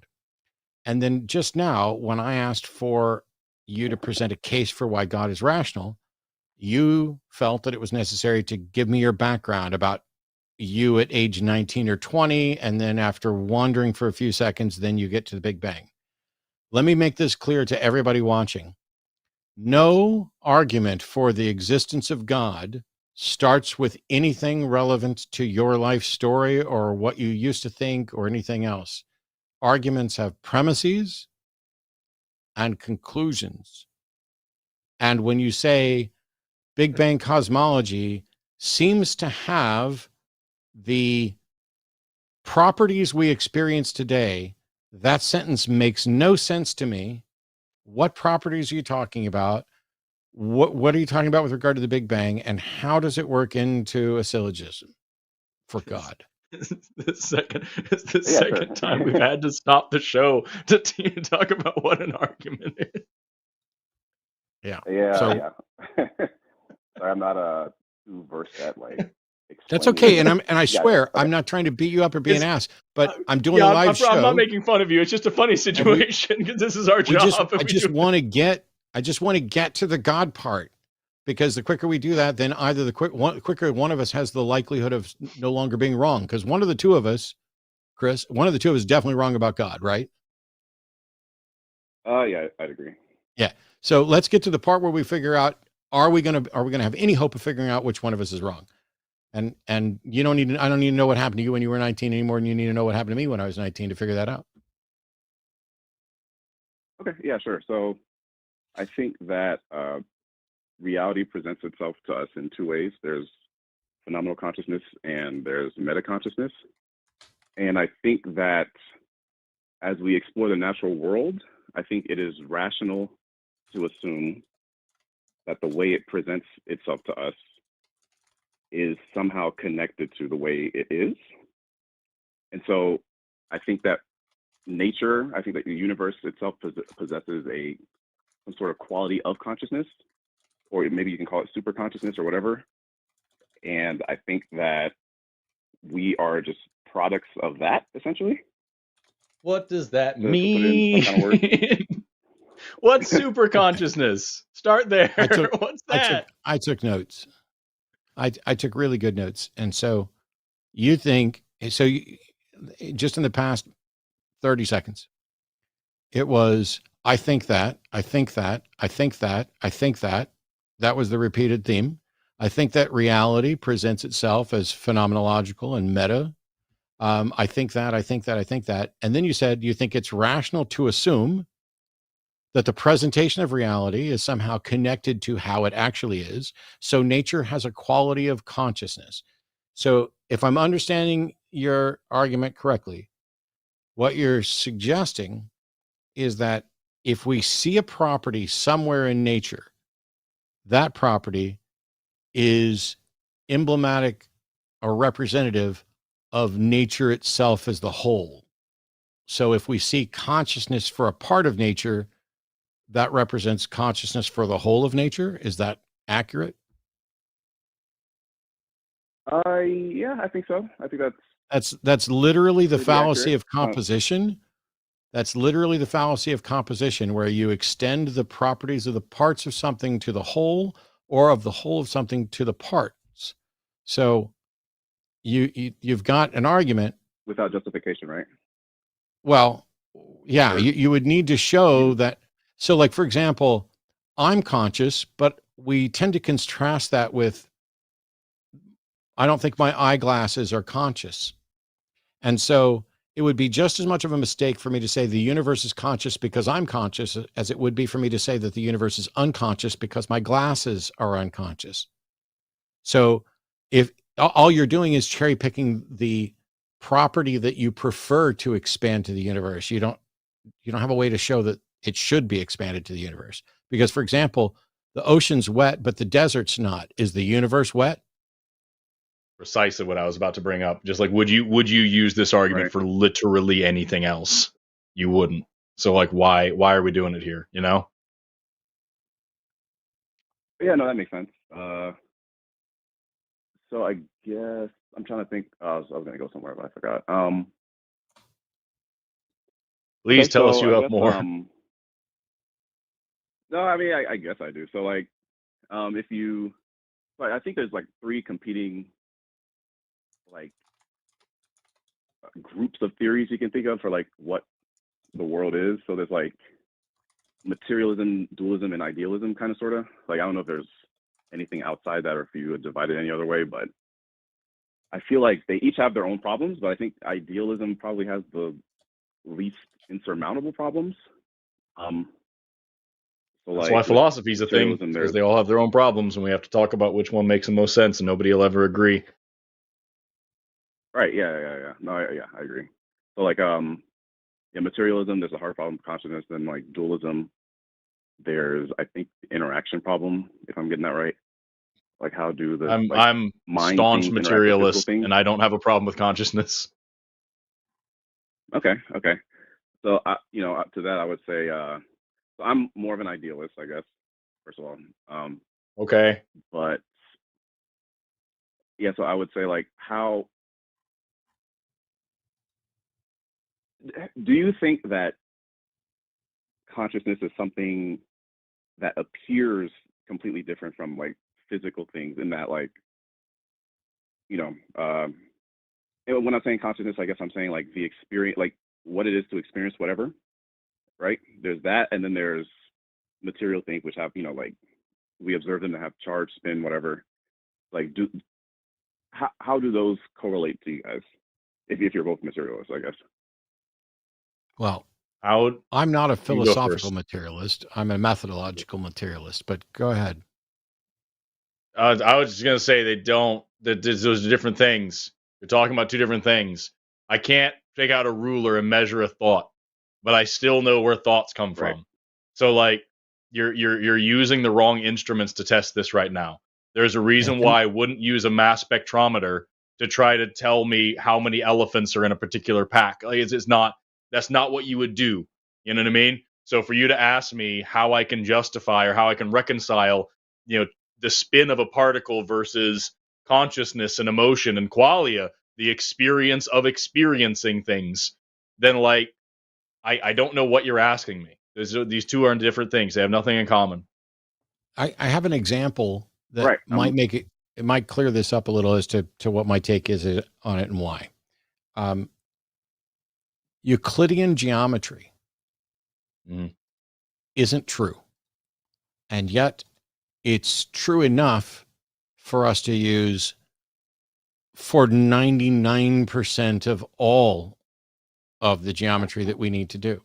The Earth isn't flat, but it's locally flat enough that we can put up a building. We'll have to do some flattening and potential, but we treat it as if it's flat because the curvature at any one location is negligible for most all of what we're going to do. When I'm standing with my feet flat on the ground, I didn't have to get a grader in to level it ahead of time.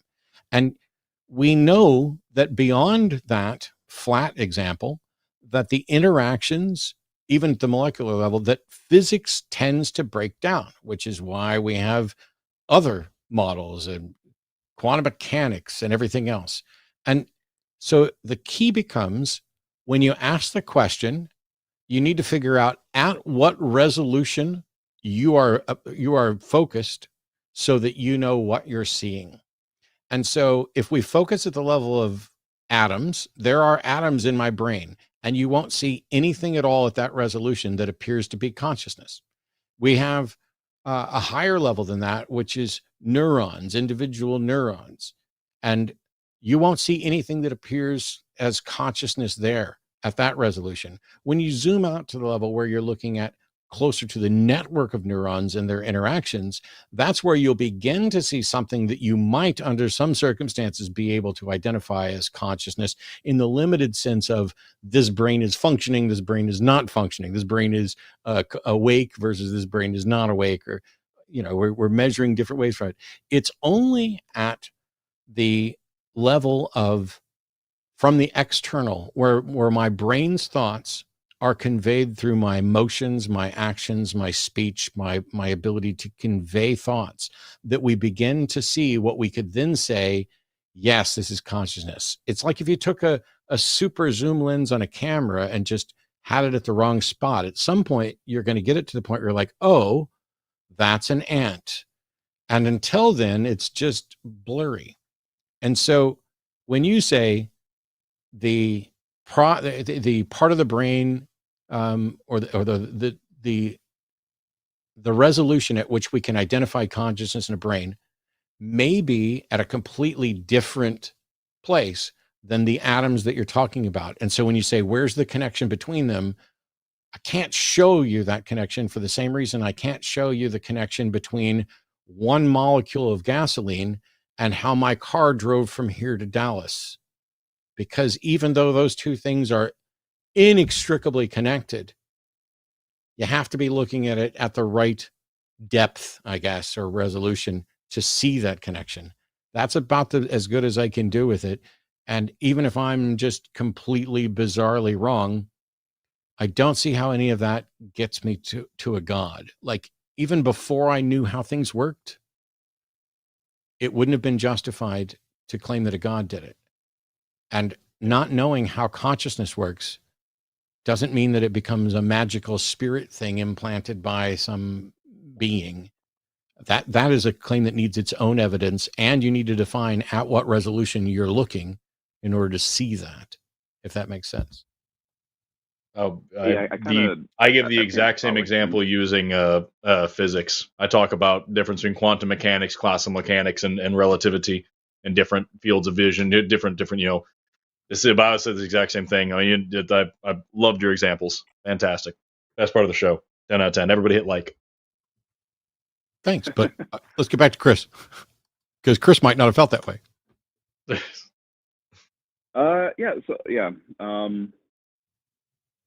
So to what Matt said, I guess I don't really use sorry, let me think for a second. I'm sorry.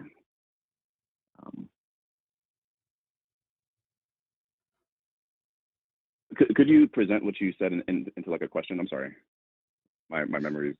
Oh no, my only question was that line of of example about the resolution at which you're examining things. Was that helpful in clarifying why I can't give an answer to the question that you actually asked, and yet we still have some understanding of what's going on? Okay, yeah. So I think what you're trying to say is like there's a certain level of observation, like a scale.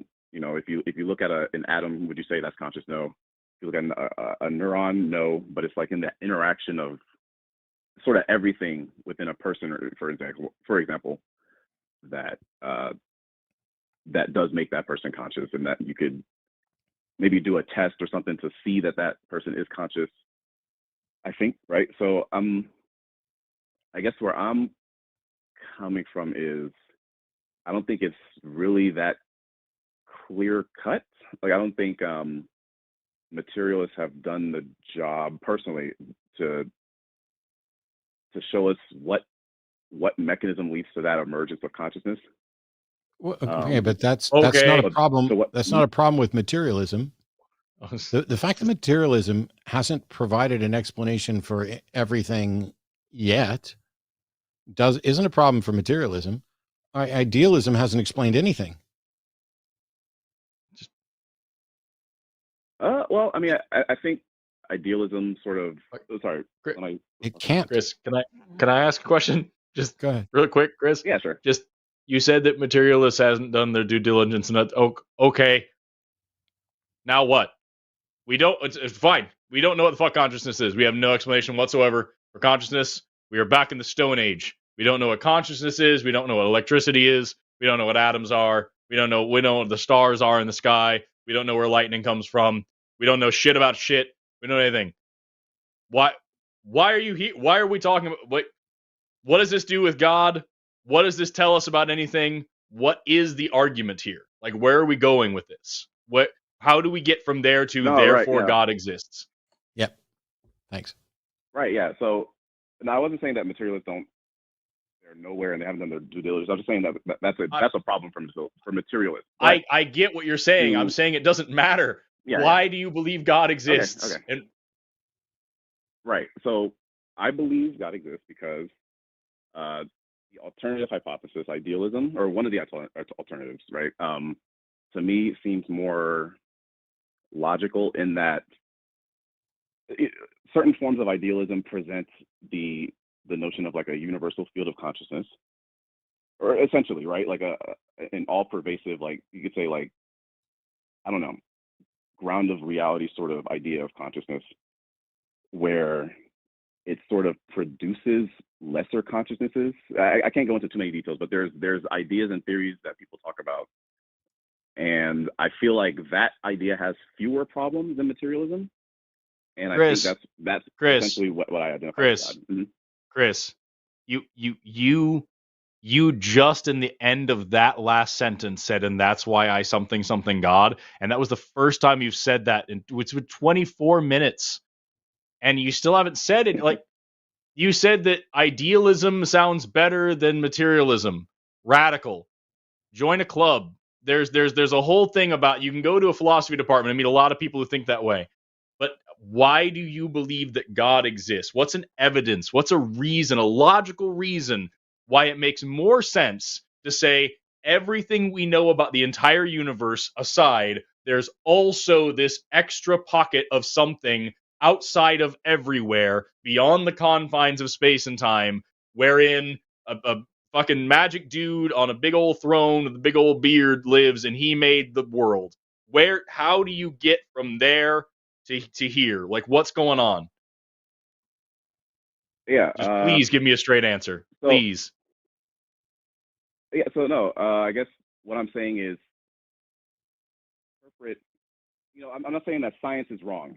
Right? I'm not saying the things we learn about reality I don't think you are. I'm asking you why you justify believing in this extra special supernatural realm for which we do not have evidence, we don't have a reason to believe in. You're just here's everything we know about the universe. Fuck it. Don't talk about it. I don't care. Why do you now have this extra special pocket of the universe over here outside of everywhere that you think exists?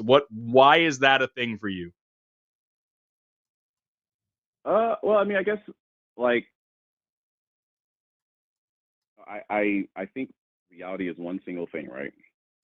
And so Okay. when we start trying to ask questions about this thing that reality is, right? I think, or no, that's a good question. That's a good question. Let me think for a second. I'm sorry. Thank you.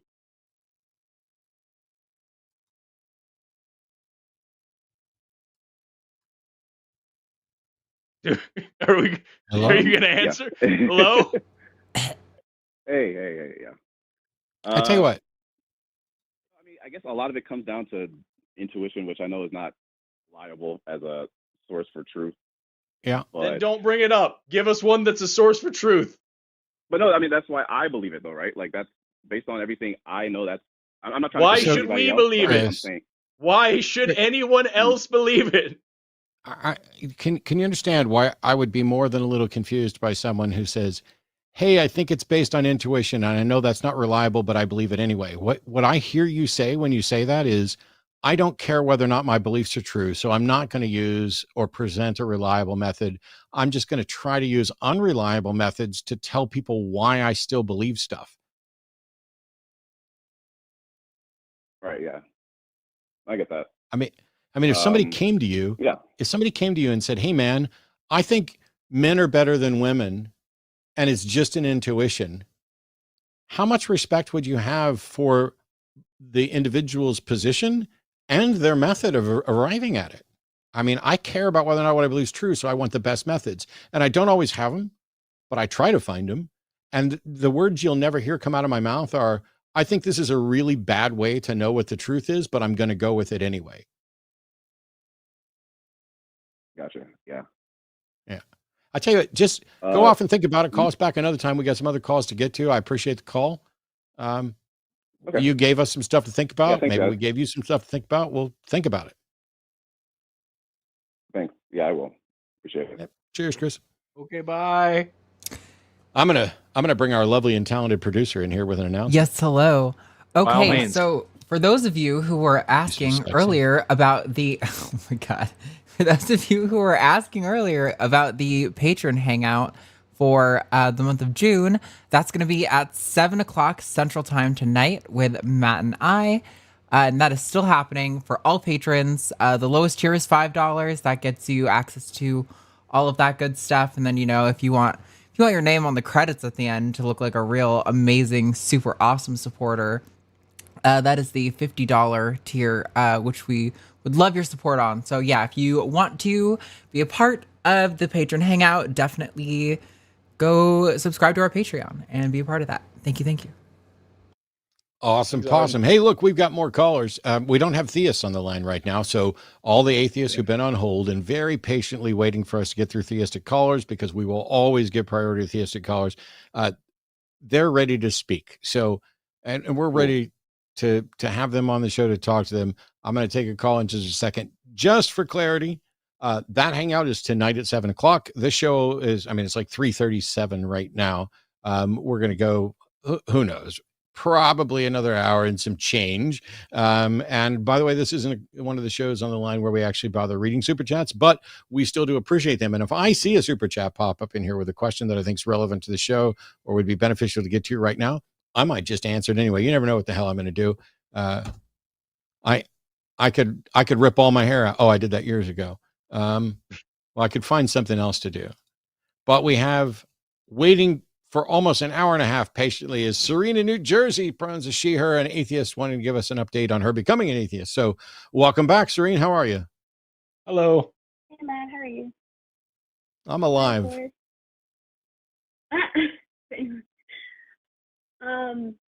Yeah, I called a couple months ago, I believe. I was a theist at that point. I was February pretty 26th. shy. I don't know if you remember. Oh, February. I thought it was March. Wow.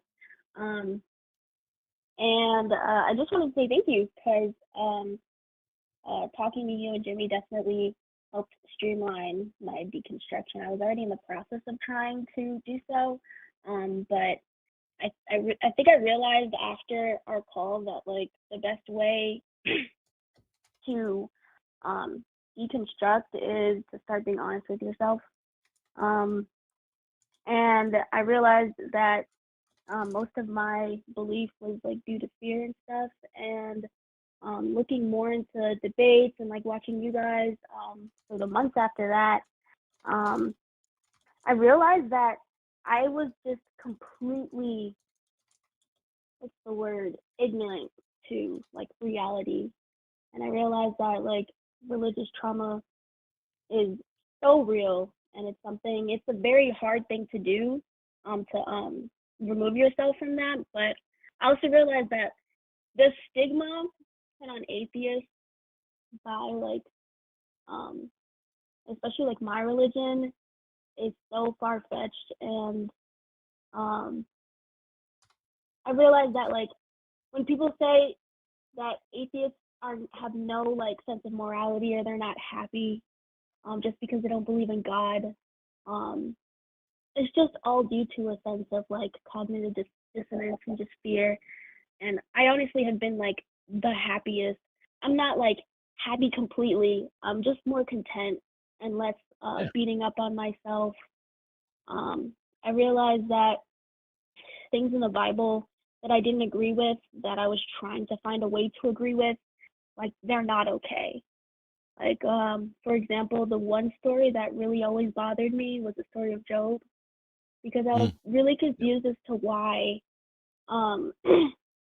why Job was just chilling, and God was like, "Hey Satan, let's play a little game," and he's like, "You can do whatever you want, just don't kill him." And then, you know, Job goes through all this mess for no reason, and then all of a sudden at the end, you just replace his family, all his livestock, like nothing happened, like he wouldn't have missed his family. Like, I just didn't understand why someone who was so good could do that. And like the more I looked into the Bible, the more I looked into more stories and, you know, watched more perspectives, I realized that yes, I am agnostic atheist, which now I understand that means like I'm not convinced, but I'm not sure. I definitely do know now in my heart that like if that one, like I don't know about other religions, but the one from the Bible, if that one existed, I wouldn't want to TT with him at the end. I would prefer not to, because it feels like a bunch of like coerced, quote unquote, free will, and that's just not a way that I want to live. Like I kind of want to enjoy life for what it is, and not constantly like beat down on myself for every little thing that I'm doing, and just treat myself as such like an unworthy like being, you know. Yeah. And I, you know, part of me is so used to spending my time trying to figure out ways to explain to people how they're doing it wrong, that when somebody's not doing it wrong, I don't know what to say. So congrats on finding out more about how you want to live your life, and what sort of things you're willing to, where you're supposed to put limits for you. And if you find out that there's a, you know, later on, there's a different way you'd like to put it or go about it, no reason to think that's wrong either. Yeah. Congratulations on your deconstruction. It sounds like you're doing a great job. Thank you. I really appreciate it, guys. I just wanted to come And especially what you're talking about there with like stories that bothered you and everything. It sounds like you've always had a good mind for this. You've always been more moral than the God you used to believe in. That's awesome. Yeah, that guy is a dick. I'm not gonna hold you. I'm sorry. I hear you. All right, guys. No, I'm not gonna keep you. I just wanted to say thank you again, and hopefully Jimmy can thank you this at some point too, because she was very helpful. Oh, thanks, Forrest. Thanks, Serene. Yeah, take care. We will talk to you again another time. I'm made me smile again after all those calls that were just killing me. I was just dying. Oh God, the first 90 minutes of this show just dragged me down. I'm so bored. And then Serene calls in and makes everything happy again. Well, that's what it was. Is, see, I'm used to the parade of theists, the barrage of theists, and getting an atheist in on occasion to show that something we've done has benefited somebody. Because as much as I'd love to think that the conversations we had earlier actually benefited the people calling, I never know how much of that is the case. Now, I guarantee you somebody out there benefited from something that we said at some point. But also there are people watching the show, and cool that we've got, really good viewership today, but there are people watching the show who, oh my God, they're going to talk deep philosophy stuff or consciousness or qualia or, solipsism or all these other things. Where's the arguments for the existence of God? I just can't stand this anymore. And I get it. I'm a bit of a philosophy geek, so I tend to enjoy some of those things more. But I genuinely, I want somebody to call in and say, I believe God is real. Here's the God that I believe in. Here's exactly why I believe in it. And yes, this is a reason that I think other people should believe it as well. Right. I mean, here's what I believe and why. 20 years of doing this, there are people who've come really close. I almost think that if somebody called in and said, hi, Matt. Hi, Forrest. Thank you for having me on the show. I want to explain that I believe in a God. My God has these particular characteristics. Here's why I believe in that God and why I'm convinced that those characteristics are an accurate depiction of that God. And then to present that. If that happened, let's get into it. At this point, it would almost be proof of God. It would almost be so miraculous that doing that in and of itself would almost be proof. But instead, for 20 years, I'm sitting here going, tell me what it is and why you believe it.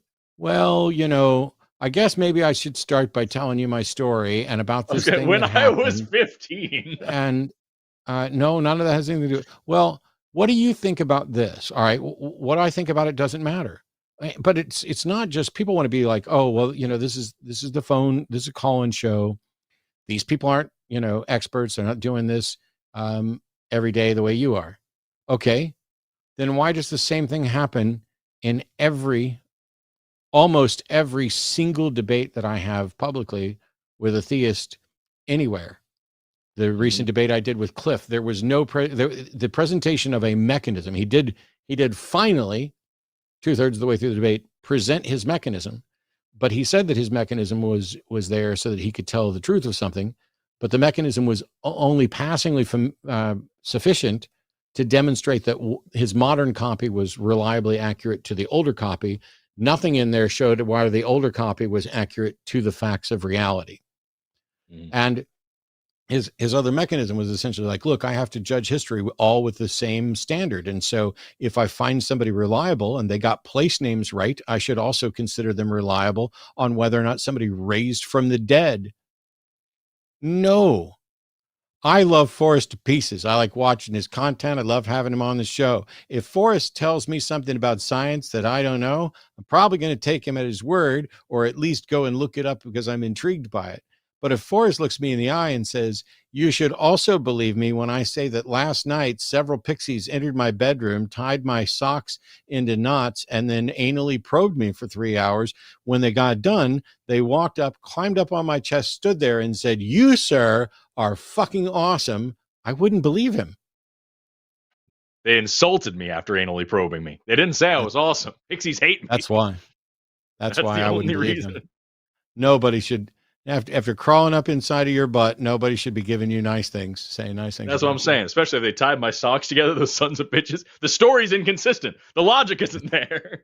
That's right. All right. We have more calls. Let's get to some calls. We have JD, pronouns are he, him, in Denver, who unfortunately has a story about the satanic panic to tell us about. So welcome, JD. Thanks for waiting. Thank you. I just kind of wanted to bring attention to, I think, something that has become a lot more relevant now than it was before with the QAnon movement and everything. And that's, the satanic ritual abuse panics of the 80s and 90s. And, it's hard for me to talk about it specifically because, I went through it. I was a victim of it. You were a victim of what? You were a victim of what? Satanic you were a ritual victim. abuse panic. Well, were you a victim of the abuse, Or the panic about the or abuse. the panic. Okay. So when I was young, I grew up with my mother. She left my father because he was an abusive dick. She ran off with another guy, and eventually she couldn't get me into a kindergarten, and so she sent me to my grandparents, my father's side grandparents, to get me into a kindergarten in Colorado. And when I was in kindergarten, it was my first time seeing a dress, or girls in a dress. And out of blatant curiosity, on recess during recess, I looked up a girl's dress because I didn't understand the purpose of the garment. My mother always wore jeans. I'd never seen a dress before, and the playground attendant took it as me having been sexually abused. And so they asked a bunch of probing questions, and then my grandparents took me to the church shrink. And the church shrink insisted that my stepfather, who was the man that my mother moved away with after she broke up with my father, was anally penetrating me, among other things. Never mind the fact that, at that age, if he had been anally penetrating me, there should have been physical evidence of such a thing. But nobody bothered to, perform that level of inspection. They just assumed that I had been sexually abused by my stepfather. Well, my grandparents used this to try and gain custody of me so that they could remand custody back to my father. But my mother had already moved out of Butch's, that was his name, my stepfather's house, and was living with, another man, a third gentleman. And so, naturally, since the original story didn't involve my mother having any sort of sexual relations with me, I ended up creating this story that they coached me to tell. They basically told me that, they wanted me to tell them that my mother was a witch, that she was performing human sacrifice on the children in the neighborhood, that she was killing and sacrificing things to Satan, that she was performing sexual acts and other acts of deprivation involving urination and feces. All of this sounded ridiculous, but JD, that's the story. Yes. JD, I need to interrupt because, first of all, are you in a car right now? Yes, I am. Would you like me to pull over? Don't call while you're driving. Second of all, I apologize. I'm sorry that the abuse panic made things incredibly difficult for you. Please, I would encourage you to seek out, like, perhaps a secular therapy project and other things, but this is overly detailed, overly graphic. I'm unable to verify any of it. And I as heartbreaking as it is to hear stories like that, I just got to move on. I apologize then. Have a good one. No worries. You don't have to apologize. There's nothing I can. I just feel like it's necessary to bring attention to people like me who've been abused by religious, yes, institutions. I agree that. So there's tons of people, and I agree. It's worth pointing out the satanic panic, particularly in the 80s, 90s, harmed a lot of people. And I think it's great for you to point out how basically the religious lies about things led to encouraging other people to lie, led to encouraging you to lie, led to trauma that you went through. All of that is well worth people understanding. I just don't know. This is entirely a failing on my part. I don't know what to do with it, and I don't know what to do with it in the context of this show. I think the only thing I wanted to do was bring aware of the plight that I think other people have had, and the fact that there's been a lot of silence regarding it. You don't hear a lot of people who are victims of that particular era speaking up about what has happened to them. And, it's not like I can find a lot of support out there. Do you have any idea, how difficult it is to find a therapist who isn't a quack, isn't engaging that's in... what the seculartherapy.org specifically exists. Seculartherapy.org. Seculartherapy.org was put together by Dr. Aron Ra, who also founded Recovering from Religion. It is specifically designed to get you in contact with therapists who are secular in nature. So they're not going to be telling you what's wrong with your spirit or trying to get you advocating for to talk to a minister and things like that. This is science-based medicine, and where you can go to them and talk to them about what happened to you, so that not only can you get help from a secular therapist, but that educates more people so that other people who may have gone through some of this are going to help as well. There are people who are going to be confused, especially given the audio quality, while you were trying to drive and everything else, which is why I had to ask the question. Were you saying you were a victim of satanic ritual abuse, which was panic, yes. a fiction, or were you hurt by the panic surrounding that fiction? And Indeed. we cleared that up. I appreciate the fact that you have a story, and that story needs to be shared so that people understand the harm done by religious lies and religious sensationalizing. It's just that I don't know how continuing to talk about it right now fits in at all with the show. It's not like the right place to do that. So I appreciate your time. Indeed.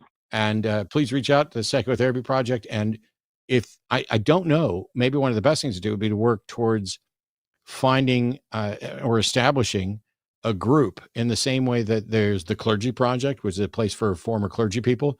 I'm sure that there's probably, there's a rape survivors network and other things. Maybe there's a satanic panic survivors network. And if not, perhaps there should be, for the people whose lives were ruined by these sensationalized lies. Yeah, well, if such an organization exists, I have yet to find it, and then maybe you need to found it. Lack of looking. I don't know that I have the wherewithal to, but I can definitely. You may not, and it may be the case for all the other people who are suffering from it. And I wish you all the best, and by all means, reach out to Recovering from Religion and Secular Therapy Project. And if anybody viewing the show right now, thank you so much, JD. If anybody viewing the show right now has more information about Survivors Network that may be applicable for JD, by all means, get us that information. We'll talk about it on another show. Please drive safely, sir, and we'll talk to you another time. Sorry for just looking down for most of that. I was the very graphic story that I could not even begin to help with. Like, I was just so far outside of my wheelhouse. So somebody from chat sent me something, and they're a very valid criticism is responding to, and so that's something that I could do in the meantime to be constructive. You know what I mean? We're only 3 likes away. We're only 1 like away from 666 likes. I clicked it. Have you clicked it yet, Forrest? Can you be 666? I'm doing it wrong. Let me be on there. Let me get on right now. Boom. Oh, you missed it. We got 667. Son of a bitch. We skipped right over 666. I'm going to remove mine. Now somebody take yours off. I'm adding mine. I've added one. There's going to be a fighting tap dance to see if we can get back to 666. But I'll fuck up 672. It is very difficult. There's nothing about JD's story that I have any expertise to deal with. And while I appreciate people with stories calling in, and half of you are going to end up breaking my heart over the course of a phone call, I just really want people to get help. And as problematic as it may be, I'd rather address things like the satanic panic from a slightly more academic standpoint. If for no other reason that the personal stories, like I'm just stunned at the things that happen to people on behalf of lies and misinformation from religions. And every time we think we've uncovered the limits of what religious trauma syndrome might look like, or what actions might be inspiring religious and contributing to religious trauma, it's like we pick away a scab, and here's another one. Here's somebody else who just, growing up ends up having a good chunk of their life shattered by incredibly flawed thinking running rampant. And so, yeah, speaking of incredibly flawed thinking potentially running rampant, it's the best segue I could come up with after that, which is John in Arizona, pronouns are he, him, says something about, if we create AI with consciousness, are we then God? Well, So welcome, John. I kind of, can you hear me? Yeah. Okay, yeah. So I first off kind of thought of that, and that was because I recently watched the Lex Friedman podcast, and there's a guy named George Hotz on there. He's a super intelligent guy, and during that he was asked the question, "Do you believe in God?" And he said, "Well, we're creating worlds right now, and we're creating an AI right now that could potentially gain consciousness and have independent thought. So if we created that, like God created man in his own image, we create AI in our own image. At that point, I was thinking, well, we could be considered like a God. I don't know. That's the thing. I don't know. I don't know if it would actually be a God, but it would be kind of like a God. But then also, gods there's to a whatever flip that side conscious thing is, because we can flip it on and off at our will and make whatever the thing. Like, if you could make that an argument, I guess. Yeah, and there's another flip side to it, which while I was waiting, I kind of came across. There's a guy named Ray Kurzweil, and he had made the argument that AI could, get past us in intelligence to the point where it is like a super intelligent, or the point where it can be kind of fit the definition of God, because it could be like a creator and a source of all moral authority, a supreme being in another realm because it exists in another realm. And I know it's kind of ethereal. I know it's kind of like, philosophy out there, but I think then it kind of blurs the line of the definition of God. It kind of makes God, okay, it's not this guy with a beard, but what is God? And it kind of asks that question. And then it's like, well, what does it mean to be like an atheist? Like, are you saying, okay, well, I don't believe the God in the Bible. Well, I don't believe this, like, what kind of God do you not believe in? And there's actually cults that actually right now that exist that are worshiping AI right now. So then if they called in, what would they say? And they say, well, there is a God and the evidence is this AI. Well, to them, are they actually, or is it warranted that they believe in God? Okay, I have and lots I of guess that's where I questions. landed. Yeah, you go first, Matt. Where are these cults that worship AI? Oh, there is. Yeah, if you could, I'm going to get it right now if you want to do a quick search on Google. There's literal cults that worship AI. There's actually quite a few of them. They're also on Twitter too. Yeah. So. And to think about it though, if a cult worships an AI. Hang on. So Sorry. just because somebody worships something doesn't mean it's a God, doesn't mean they're justified in it. But also, while I find it much easier to become convinced of things that I find outlandish, given the nature of the world that I live in right now, cult is something with a very particular definition. It doesn't just mean a religious body. There's a negative connotation to it where, things like there's the bite model and there's certain things that cults do. And so are you suggesting that there are actual cults out there worshiping AI that are separating people from their family and doing harm to them? Or do you just mean there are people who worship AI? Because that's more like cosplay to me. Well, there's an actual Vice video on it. If you look up Vice, a cult that worships super intelligent AIs looking for big tech donors. When I did a Google search for AI cult, that's literally the first thing that pops up. Yeah, I got something by Wired, something by Vice, something by Newsweek, something by Earth Sky, something by Mashable. Most of these use the word religion, not cult, but like. Well, what if they called in? Like, what if one of those cult members called in and they're like, well, I'm a theist, and I'm not saying, like, I'm obviously an atheist, but I'm just saying if they called in, they're like, I'm a theist, and I believe in God, because I worship AI. Here's my evidence. They show you AI. They show you all the algorithms. They show you how it's surpassing human intelligence. Then I would ask them to provide evidence that existed before the universe that we know of existed. You can prove that I can make a super duper amazing computer that can make a perfect simulation of this universe. Radical, awesome. That's a thing that I now know exists. But I don't know that one of those made the universe that we're living in right now. You can say it's possible, and you can't escape that it's possible. Right. Same reason why people say, oh, we might be in a video game or a simulation or something like that right now. Problem is, what you've made now is an unfalsifiable claim. There's no way to test whether or not what you're saying is real. And even if I could give you proof positive that we are not in this simulation, you could just say that's part of the simulation. And if I showed you, no, actually, look, it is a simulation. I woke up from it like the Matrix. Then you could just say you woke up into level 2. That's the next part of the simulation. There's nothing you could say that makes it affirmative or negative. So it's not worth talking about. It's not a real argument. But what's worth talking about? Because at the end of the day, what's God? You know what I'm saying? Like, if you're saying God is like this supreme, all-powerful being that I wanted to hear you. Like, because if it's a supreme, all-powerful being. Go ahead. There is, philosophically speaking, what is known as the God of classical theism.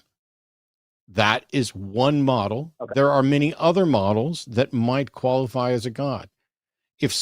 When I say I'm not convinced that a God exists, I'm saying that nothing that I would identify and qualify as a God under any of the normative definitions or the classical definition from a theistic God, there isn't sufficient evidence for that. If somebody says, I have a new definition of God, and all it means is a really smart computer, and there it is. Okay, I believe that that is real. I do not believe that it's justified in calling it God, given the normative usage of the term. But at the end of the day, if you and I both agree that that ChatGPT is a real program that I could possibly delete, or whatever we're going to use, which ChatGPT isn't even AI, it's predictive.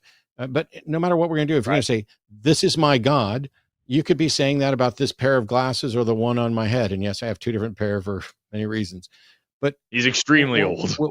What we need, thank you. What we need to get to is not so much, once you've established that whatever it is you're pointing to as God exists, now demonstrate why it justifies the God label. Because if I say there's a lump of poop in a toilet bowl, and that is my God. Now, it doesn't matter whether it exists. What then matters are what are its characteristics. Is it sentient? Is it an agent? Can it do anything? How is it consistent or inconsistent with all of the other God definitions? What does it want from me? What does it want me to do? Those are the things that matter. The reason we don't often get to those conversations is because we have a normative understanding of what counts as a God. And as much as I love me, I'm not a God. I don't care if somebody worships me as a God. There's no practical, useful use of the term that would qualify me as a God. I'm really, really, really close, but not quite. Okay. I like what you said. I guess my main thing is that, like, this definition of God, I'm not like really keen on. I prefer agnostic, because then it's like me saying I don't know, and I don't have to define God, right? I don't have to make all these definitions of all these people have all different definitions of it. I can say I don't know, like what the situation is, and that's the honest opinion. But like, I feel like if you start defining God, then you have to like get to a point where you're making a claim. Or if you're saying I don't believe in God, then you have to say, well, what God don't you believe in? Well, I don't believe in this God, this, but I potentially would believe in this God if these people had these, blah, blah, blah, and it starts getting muddy. So that's why I prefer we can do that. Agnostic. I don't believe I don't believe in fairies or pixies, and we can have a conversation about what the exact difference is between a fairy and a pixie. I also don't believe in leprechauns or the Loch Ness Monster. I don't believe in Bigfoot. I don't believe that aliens have visited Earth, even if I'm convinced that there probably is life somewhere else in this ginormous universe. And so really it just gets down to, I'm an atheist because I'm unconvinced that any God proposition is both valuable to identify as a God and demonstrably true. Okay. Actually, that clears it up quite a bit right there. That makes Cool. sense. Yeah. Like, because you're saying any proposition I'm not convinced of yet, but I could be Yep. in the future. As soon as somebody comes up with, All right, here's it. my definition of God and here's why it's real, I'm on board. Now, Yep, I that's all I probably had. wouldn't worship it, but thanks, John. All Thanks right. for the call. Makes sense. All right. Thanks. Bye-bye. Yeah. Bye-bye. Yeah, I get, there's plenty of people who are like, oh, I just can't believe that you could believe that God exists and doesn't worship it. Well, I could believe that a king exists and I would not show deference to it. I might, Right. At gunpoint, who knows what the hell I'll do, but I'm talking about as a voluntary action. Would I worship a being that demanded it? No. Yeah, just kind of as a rule. Yeah. Doesn't mean I don't believe it exists. I'm happy to believe that something exists if somebody demonstrates it. As a matter of fact, here's Matthew from North Carolina, pronouns are he, him, who wants to demonstrate that a soul exists. So welcome, Matthew. You're on with Forrest and Matt. Hey, Matt, how's it going? Pretty good. You hear me? This will be fun because you're not just calling in to try to prove that God exists. You're trying to prove a soul exists. And I'm on record as saying that the soul is the single most obvious dead concept in all of theology. So you got your work cut out for you. So I will sit back and let you demonstrate that souls exist. I can't prove that a soul exists in the same sense. I can't prove that music exists. You know, like I can listen to music. It's so strange.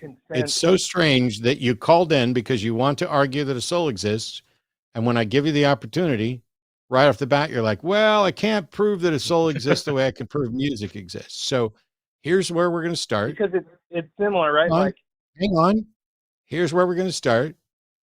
Define soul and tell me why you think I should believe that that is real. Well, I mean, I'm just going to ask you genuinely, right? Like, no, sir. Hang on. Let me try this again. I'm going to mute you for a second. What I would like for you to do is to define soul and then present your reason or argument for why you think Forrest and I should agree with you that what you have defined is real. That doesn't require you asking us any questions at all. So start by defining soul. I'm a new caller to the show, so I don't know exactly how this works, but I just explained to you, Matthew. We're having a conversation. Matthew, I just Matthew, can you hear me? Did you just say I was being rude to you? Oh, you're being super, demanding that I do this and that. I thought I'm just going to ask a question. Matthew, our show. Are you saying I was being rude to you? Yeah, you're being very dominating. Well, go fuck yourself, Matthew, fine, because right? I patiently sat here and calmly explained what I'd like you to do in order to make this conversation go better, something that I've been doing for nearly 20 years. I wasn't being rude at all. I was trying to not allow you to waste my time or the audience's time and for you to have the best opportunity to present your case, which at the very outset, you have not only failed to do, but you called in to defend something and started by saying you couldn't. So I'm going to give you one more try without any whining or complaining that I'm being rude to you to define soul and then tell us why you think we should agree with you that your definition of soul points to something that's real. Go. No, you're being disrespectful. Why should I talk to you? Get fucked. Go away. Stop wasting my time, you whiny little bitch. Dude. God damn. You called us. And you're like, oh, well, I don't know how the show works. Here's how the show works. Well, don't demand things of me. What do you want? What do you want? I don't know how I can sit here. I don't know how I can sit here and fucking hand you a better opportunity for many, many, many people. to see you present just a simple thing. What do you mean by soul, and why should we believe it's real? Well, I can't do that, but you're being mean to me. Okay, I'm sorry. When you grow up and you want to have conversations with the adults, we'll still be here, and you can get you a stuffed animal to hang on to so that the big bad man on the internet can't make you feel bad for being too stupid when you called in. God damn, dude. I don't know what to do. Like, this was literally, I just sat here and said, I just need you to do this. And it's like butthurt instantly. You, sir, are not equipped for these conversations. Go watch SpongeBob, take another toke, do whatever you got to do, because you're not ready for this. Ryan G in Canada, theist with a question for us. I'm happy to answer a question because Ryan didn't call in to say he could prove something, although he might. So Ryan, you're on with Forrest and Matt. How are you? Hi, I'm doing good, Matt. Thank you. I'm wishing both Matt D and Forrest a happy Sunday and a great afternoon, and wishing the same listeners as well. Awesome. What's the question, or what do you got for us? All right. So the question I punched in was, what is the difference between an atheist and a theist?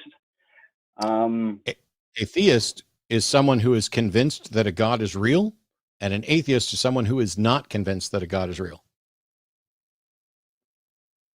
I see. All right. Well, that pretty much clears it up for me. Thank you so much, Matt. Wishing you guys an awesome Sunday. Wow. Thanks. Easiest call we're taking all day. Do you want to talk at all about your beliefs while you're here? They're gone. No. All right. It's funny. Kudos. I've done this, for years, so I'm happy to answer those kind of basic questions. Well, people who know me know that one of my biggest pet peeves is being forced to repeat myself. But that only applies if I'm being forced to repeat myself to the same person. If I was upset every time I had to repeat myself, I couldn't have done this for 20 years because I've said the same things over and over. But awesome. So we had a question. We cleared it up, got it sorted. We've got like 3 callers left right now. Sweet. Dave in Georgia, pronouns are he, him, has a near-death experience to tell us about. I'm going to tell you, Dave, I'm grateful you called, and I'm happy to hear your near-death story, but let's not turn it into a co-hosting long life story thing. No, it will not be. And thank you for taking my call. No worries. Almost 4 years ago, I had a heart attack and essentially died. I have no memory from the time I had the heart attack until 2 days later. I remember nothing. I did not meet Jesus. There was no bright light.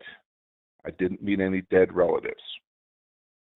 I did have one image from then, and that was when I woke up. I remember an image of somebody being transferred from one ambulance to another under an underpass. That's all that I remember from that. Now, all of my theist friends and relatives, have come up with all kinds of explanations for that, which I have completely discounted. My mother-in-law had a near-death experience, which was exactly the opposite. And this was actually before I met her, so this was many, many, many years ago.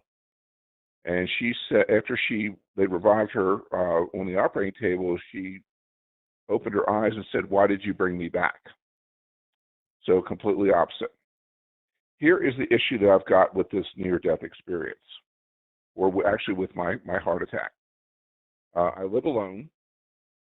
I teach, and I happen to be in front of my students, sitting in a chair in the front of the room when I had my heart attack.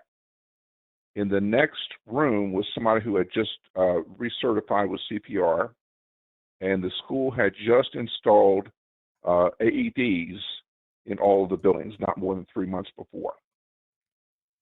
And as an engineer, I have a really hard time with coincidences. And everything seemed to be in my favor to survive this heart attack. And luckily, the doctor said that there was no damage to the heart muscle. So I want to hear your thoughts on these coincidences, because I'm still struggling to explain this. And I've been doing this since the heart attack. Explain what? Universities are required to have AEDs and have them certified, or at least most of them are. I know they are in Texas, and it's not surprising to me Right, that it's not but they had surprising to just me that installed them. it's not. It's so what? It's not Lucky surprising you. to me that Okay, on a but campus. Oh my God! Never mind. You don't want to hear Right, but I anything. don't live with. No, you don't want to hear No, anything. no. That's fucking clear. Yeah. Okay. Could I say one thing? No, sir, you don't get to 90% say of the anything time, else I'm because you alone. called and asked, and we'd let you tell your story. And then you asked what I thought about it. And I couldn't finish one fucking sentence on multiple occasions to try to tell you what I thought about it, which makes it clear you're not interested in what I have to say, are you?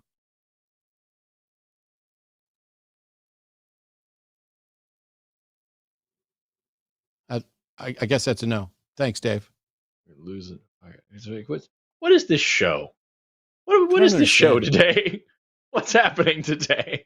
I just think it's too much of a coincidence that I was on a campus and somebody happened to get recertified and there was a newly installed AED next to me. That just seems like too much of a coincidence. Okay, why not just be happy that evidently the legal requirements are such that they had to install those AEDs, and it doesn't surprise me that somebody on campus recently got CPR certified. You know what? When I had my heart attack, none of that shit happened. I fell on the floor in here and suffered. And then eventually later on, I had a triple bypass. What a wonderful coincidence that my lungs gave me a clue that sent me to a doctor where somebody could do a test on me and then eventually give me surgery. Oh, how do you explain how something that is absolutely fucking mundane happened coincidentally with something that is absolutely fucking mundane? You're talking to somebody who survived a triple bypass. I'm CPR and AED certified, and I am employed. Like I'm at a university every day. I don't know what you want, dude. This is not a crazy coincidence. What is this show today? What are we doing? He could have sat there. He could have sat there and let us finish offering the explanation that he fucking asked for, and then said, "Nah, I just think it's too big of a coincidence." And we could have said, "Well, I get that. Or I can understand that that's how you feel, but I don't share that's a coincidence." But Dave didn't want to hear anything against his view. And that's your problem, Dave. The reason you struggle with coincidence is because you think that you know fucking more than anybody else about whether or not a coincidence is likely. And you don't want to hear somebody making a reasonable argument to suggest that maybe your conclusion that it was just too coincidental, whatever the fuck that means, was unreasonable, which is why you just interrupt and talked over. Next time, actually, don't next time. Don't call me and ask me what I think if you're not going to let me talk. We've had several theist callers. Not a single one of them actually talked about God at all. We had one theist caller who wanted to talk about a soul, but refused to participate in the show to talk about a soul. And we've so far had one atheist caller who was just charming, just say, "I'm an atheist now." Good for fucking you. Awesome. One atheist caller who said, "What's an atheist?" And then that. Well, what is this? I got 2 calls left. Neither of them are theist, but this one is perhaps close to theist adjacent. So Bonnie, pronouns she, her in Wisconsin, wants to talk to us about something about Satan and God. So welcome, Bonnie. You're on with Forrest and Matt. Hello. Hi. Yeah, this is for that minister earlier. Forrest brought up 2 Samuel 24, where God told David to take a census of Israel, and then God killed 70,000 Israelites. But the parallel account in 1 Chronicles 21:1 says it was Satan. So Satan and Jehovah, God, are one and the same when you compare those two accounts. No, I know Matt has something very intelligent to say. But while we're here, just really quickly, I really do like the line of reasoning, because one of my favorite things to talk about when I'm somebody who's like really, really, really convinced that, this Satan and God are very real and the Bible's a very serious book, is just like pointing out, like, what would be the most moral thing if you were really actually this all good, all loving person? Would you put out a shitty book like this? I wouldn't. If I was Satan, if I was the devil, if the devil was real and it was me, I would, number one, I'd want to tell everybody that dumbass line that the greatest trick the devil ever pulled was to convince people he didn't exist. I'd want everybody to believe in me, and I'd want everybody to think that they had one up on me by believing in me. I'd want everybody to think that it was the moral right thing to do. And then I'd want everybody to believe that God was actually me and I was actually God. And I would put out a book where I said God did all these evil, terrible, horrible things, and the devil, the one that you shouldn't like, is the one who's all about equality and freedom and free thought and accepting people for who they are and all these things. But the holy God, he's the one who says you have to be hateful and homophobic and slaughter the nations around you and take slaves from them and all this other stuff. The God is the one with all the pedophiles in the church that you're supposed to be okay with. That's really it. That's what I would do if I was the devil. I'd convince everybody that I exist and convince everybody that I was God. And everything that was actually good in the world, like love, tolerance, and acceptance, I'd say that's what the devil's all about. Love your line of thinking. Now, Yeah, Matt, please actually tell us something useful and important, because I'm just saying stupid shit. So the only one that killed anybody was Satan. And if you go to the end of Job, it says all of his friends came and consoled him over what God had done to him. Yep. They put that because people don't know about that scripture.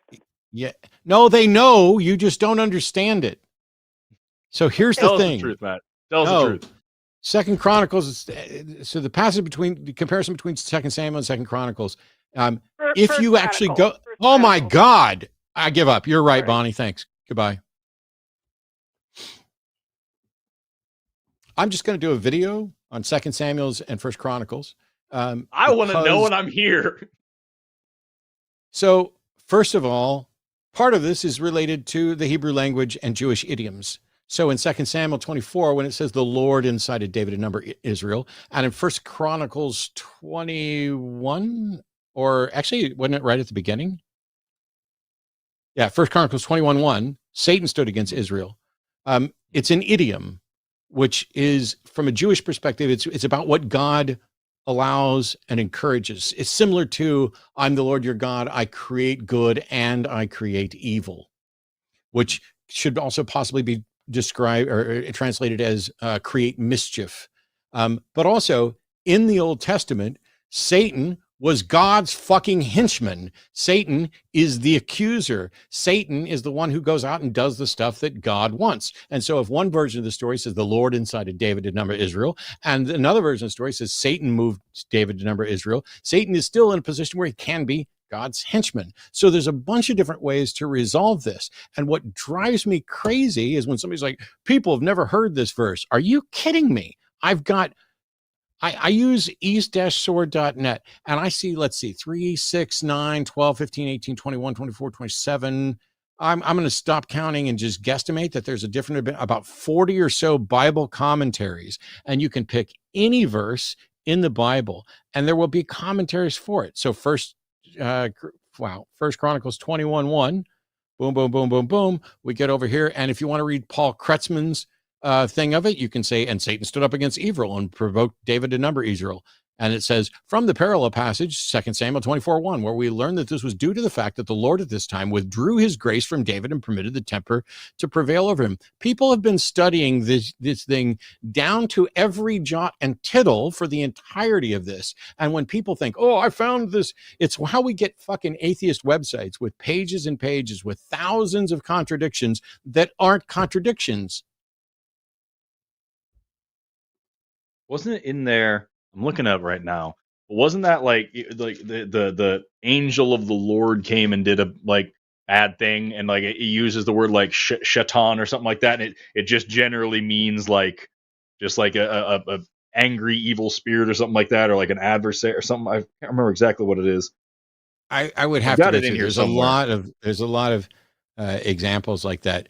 You know, I could have made years and years worth of awful clickbait videos that lie and misinform about the Bible. And yet I spend a great deal of my time correcting misinformed atheists about the Bible, because I want the responses to Christianity and Judaism and Islam to be accurate, so that when I tweet out, like I did today, that Muhammad inspires child rape, people know that I'm not fucking playing around. That Muhammad married a 6-year-old, had sex with her when she was 9. It doesn't matter whether or not she consented. She's a minor that couldn't consent. It's rape. And I'm sick and tired of Muslims running around constantly defending child marriage, child rape. I watched a video today that Michael Jones, Inspiring Philosophy, who he and I disagree on many things and have debated before in the past, but at least we're in agreement on this, that a video of a 10-year-old explaining how she's not allowed to go to school because her fucking Muslim husband, who looks like he's in his 30s at least, doesn't allow this 10-year-old girl to go to school. Oh, well, you know, there's a lot of stuff in the Bible. Forrest did an example on a video a few months ago where he talked about a particular contradiction between Genesis 1 and Genesis 2. And I went and made a video on that, because Forrest was right in what he was actually talking about. But other people ran and were like, oh, yeah, here's a bunch of conflicts between Genesis 1 and Genesis 2. And they didn't even realize the various apologetics that have been raised for those things. There are some things you can't get around. And Forrest, your example is right about whether or not the beasts of the air, whether they came from the sea or the land, and at what point. Well, thank you. So I appreciate did a that. video on that. I'll have to check that out. I didn't realize you did.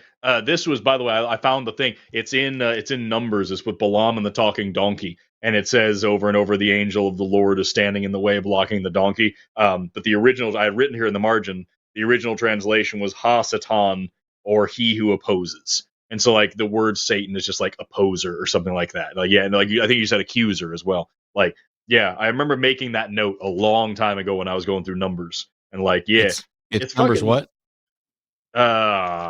Numbers 22, 23. It's Balaam is walking, riding his donkey, and in my version, I think it's the King James. It says the angel of the Lord stands in the way and scares the donkey, and Balaam's beating the donkey, and the donkey looks over at Balaam and is like, why are you beating me this way? It says, the Lord opened the mouth of the ass, which in itself is a hilarious sentence. And the donkey says to Balaam, you know, what have I done to you that you have beaten me this way? And the Balaam's like, you have made a fool of me. I'd kill you if I could, and all this stuff. By the way, Answers in Genesis has a whole fucking webpage about how, yes, this donkey really did talk, and they teach that to kids. They have like a kids section of that page. Like, yeah, animals can talk when God wants them to. It's crazy. Yeah, and so, for example, the part that says the angel was 4397. It's a Hebrew word, malak or malak. And so my Hebrew dictionary listed as an unused root meaning to what? You said it's 4397 of what? Of it's what book? H4397. Every Hebrew word is a number. Oh, I'm sorry. I thought you were giving me a chapter and verse to look for. No. So the word that's translated as angel there in the King James is H4397, which is malak, which is a deputy or messenger of God, which is like an angel. Oh, all right. Part of this is as soon as we start getting into English, you know, it's one of those things where we all heard Bible stories and we all heard them wrong because most of our preachers were uneducated, didn't know a lot of what was going on. And then you have, you know, story after story, and it's like playing telephone with the Bible. And I'm not going to get it all right either, but it's like there are things that are contradictions. There are things that are contradictory. And then there are things where somebody just read it wrong, which is, you know, I spent way too much time studying this stuff for people to suggest I read it wrong. I might have read it wrong with regard to 1 Chronicles and 2 Samuel, that there may be something that I've missed in there. But there's nothing I've missed in if a man lies with another man as he lies with a woman, they've committed an abomination and are deserving of fire. There's nothing I missed in Exodus 21 about slavery or Leviticus 25 about slavery. Anyway, we're running out of time. Yeah. I might go back and take like some actual theology classes because like I've read the damn thing and I've taken my own notes, but like a lot of my understanding comes from watching you, Hannah, and Jake. Like things like that. So like I wonder if I can go and like get a book on it or something like that. You know what I mean? Go learn some new stuff. I want to get Hannah and Jake eventually. I mean, I've done stuff with them in the past, and I don't think they've done much lately. But I'd love to get them on the shows here. All right, so we've got callers now. Siobhan in Missouri, pronouns she, her. Thank you so much for waiting. And Siobhan has a question that ties in with what we were talking about, kind of. So welcome. Hey. Well, I feel like I just heard an opening statement from this topic, but okay. Hi, thanks for having me on the show. Sure. Hello. So I was sharing my deconversion story with a friend recently, and explaining that, like, when I was, I think it was 20 at the time, I was very deep into my local church. It was where my whole community was and everything. And I wanted to be the best Christian that I could be, right? So I sat down to read the Bible, and I didn't have to get past Genesis for my faith to be in serious doubt. Mm. I didn't need to read any further to reach that conclusion, because what I had found was a book that did not read in any way like a plan for your life, or a way to describe a good and loving God. I knew what I'd been taught in church for years and years as what the character of God was and what the value of reading the Bible was. And when I sat down to read it myself, I did not find any of that in there. And the response that I got back was that, well, you should read the rest of it, because you need to, when like your family and friends, whoever else comes to you over the Thanksgiving table and starts to grill you about this stuff, you should be able to have this knowledge to back up why you don't believe. And Yep. I get the practical I wasn't saying you have point. to agree. Sorry. Oh, I get the practical use in that case, but I feel very strongly that the amount of it that I read, the evidence that I saw, was convincing enough for me, and I shouldn't have to present anything more than that. Yeah. So here's something you can do. So first of all, you don't owe anybody an explanation for who you are, what you believe. You're not a caller into the show, and you're not presenting a case on something. And while it may be useful in some cases for somebody to, like I enjoy reading and studying about religions, plural, but primarily Judaism, Christianity, and then Islam. The person who's telling you that you should read the whole Bible, ask them if they've read the Quran, if they've read the Bhagavad Gita, if they've read, list off however many, have they read Dianetics? Why is it that the atheist is expected to become an expert in everybody else's religious beliefs? We already know from a number of different studies that atheists in general tend to know the Bible better than believers on average. I don't know if that's also been shown to be true about the Quran. Probably not, although there are a great many ex-Muslims, by the way, who know the Quran backwards and forwards. But when somebody's telling you that you need to read their holy book, I guess the next question is, what other holy books have they read? Fair enough. I hadn't even thought of that angle, but yeah, that makes a lot of sense. Yep. And are they expecting you to read all those too? Like, and by the way, I'm betting that a good chunk of the Christians that you come across, they haven't read the book either. They've heard sermons about it. They know the key stories. They've got the cliff notes. They haven't read it. They haven't spent time studying it. Some of them have. Not every Christian is a big old hypocrite, but most of them are. Yeah. And by the way, it's entirely biblical of me to point that out, because the Bible flatly says that they're that way too. Yeah. Well, I'm glad I got to get that off my chest, but yeah, you make a good point there.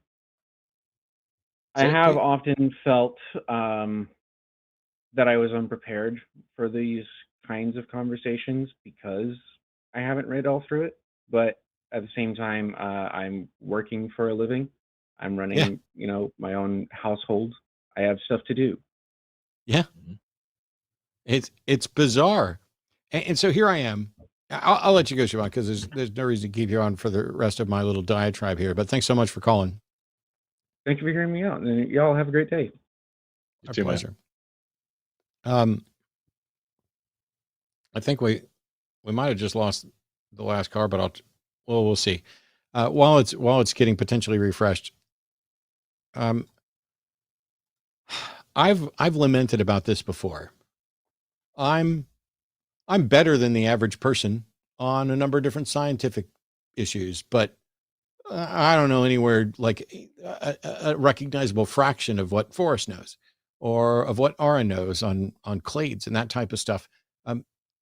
That's not my area. I can muddle through, but I'm also generally one to say, this ain't my area. I don't know this. I don't pretend to know this. I'll say what I think about these things.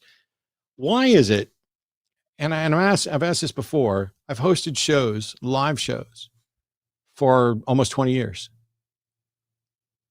For some reason, I'm expected to have a significant level of expertise in the Torah, the Talmud, the Protestant Bible, the Catholic Bible, Scientology, the Quran, Hinduism, cosmology, physics, chemistry, biology.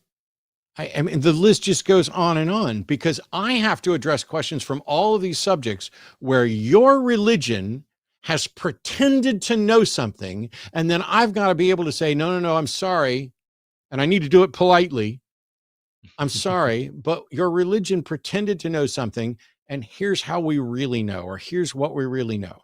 And so I'm going to end up addled and drooling in my old age because I will have completely worn my brain out trying to keep a billion facts that I don't genuinely need for anything other than showing other people how they've been lied to. Yeah. It I is don't frustrating. need to know. Yeah, go ahead. I was going to say it is frustrating. We had on Skeptalk, I had my friend Austin on a little while ago, and he went on this like explosive rant that was so fucking funny about exactly this, where it's like this guy was calling in saying that I think it was like amino acids can't self-assemble and proteins have to be made by God and all this stuff. And after I think we went for like an hour of me just explaining everything you're saying is wrong here. Like this is how this actually works. This is how that actually works. This is how we've seen this in lab settings. This is how we've seen this in space. This is how, here's all these details. And this guy just keeps repeating himself over and over. Like, no. It's not actually that. I think it's this. And I think, and Austin finally just blew up. It's like, no, you know what? You're right. It was a guy. It was just some guy. Just a guy did it. It was just some guy flying around in space, and he made a bunch of stuff because he's a magic space wizard and he just wanted to do that. I'm with you, dog. It was just some guy. And his whole point of it, just at the end, it was we're sitting here giving you everything that you want. Where at the end of the day, your contradictory answer, your better solution was, it was just some guy. It was just a guy. And no matter what we know, no matter what we can give you, no matter what I do or don't know about science, about religion, about anything, you can't come at me when your better answer, your alternative that you think I should believe it was just this dude. It was the magic spaceman. I'm sorry, I can't help you. How are we supposed to have a conversation at this point if you don't? It's so frustrating. We have to be experts on everything. And the alternative is, it was this guy. It was just some guy. I can't, man. It's a very frustrating kind of situation because so for years, I have repeatedly said, I don't have a college degree. I don't have a credit hour. I'm not a recognized, credentialed expert in anything. if I have expertise in anything, 20 years of hosting a show might make me somewhat of an expert on hosting a show, but that doesn't tell you anything about how good I am at it or whether or not I'm going to fuck up or any of that stuff. I think the closest thing I have to a recognizable expertise, because for years I'd be like, oh, I'm just some guy and I'm just talking. And that's true. But I think one thing that I'm good at is taking concepts that are difficult to understand and making them approachable by most people. And I used to joke that I got good at doing this because I had to dumb it down for me, which isn't really accurate. I had to study. And I know that there are people who are better at it. And I know that there are people who are going to be more patient at it. And I admire all of those things. But I'm also like honest to a fault. It gets me in trouble on occasion. Like when somebody during an interview asked me, who's your favorite atheist debater? And without missing a beat, I said, me. And it's not because I said, they didn't ask me who's the best, because I wouldn't have listed me, but they said, who's your favorite? And I am my favorite atheist debater, only because I'm the only one who says things the way I think they ought to be said. I know I'm not the best, and there are people who I love watching and I love learning from, but on the whole, nobody's going to say what I think the way I think it should be said more than I am. And that's the only point I was there. But somebody's like, oh my God, you're so arrogant. Do you think you're smarter than, Einstein? And I'm like, on what subject? Because I'm sure there are subjects on which that I know more about than Einstein.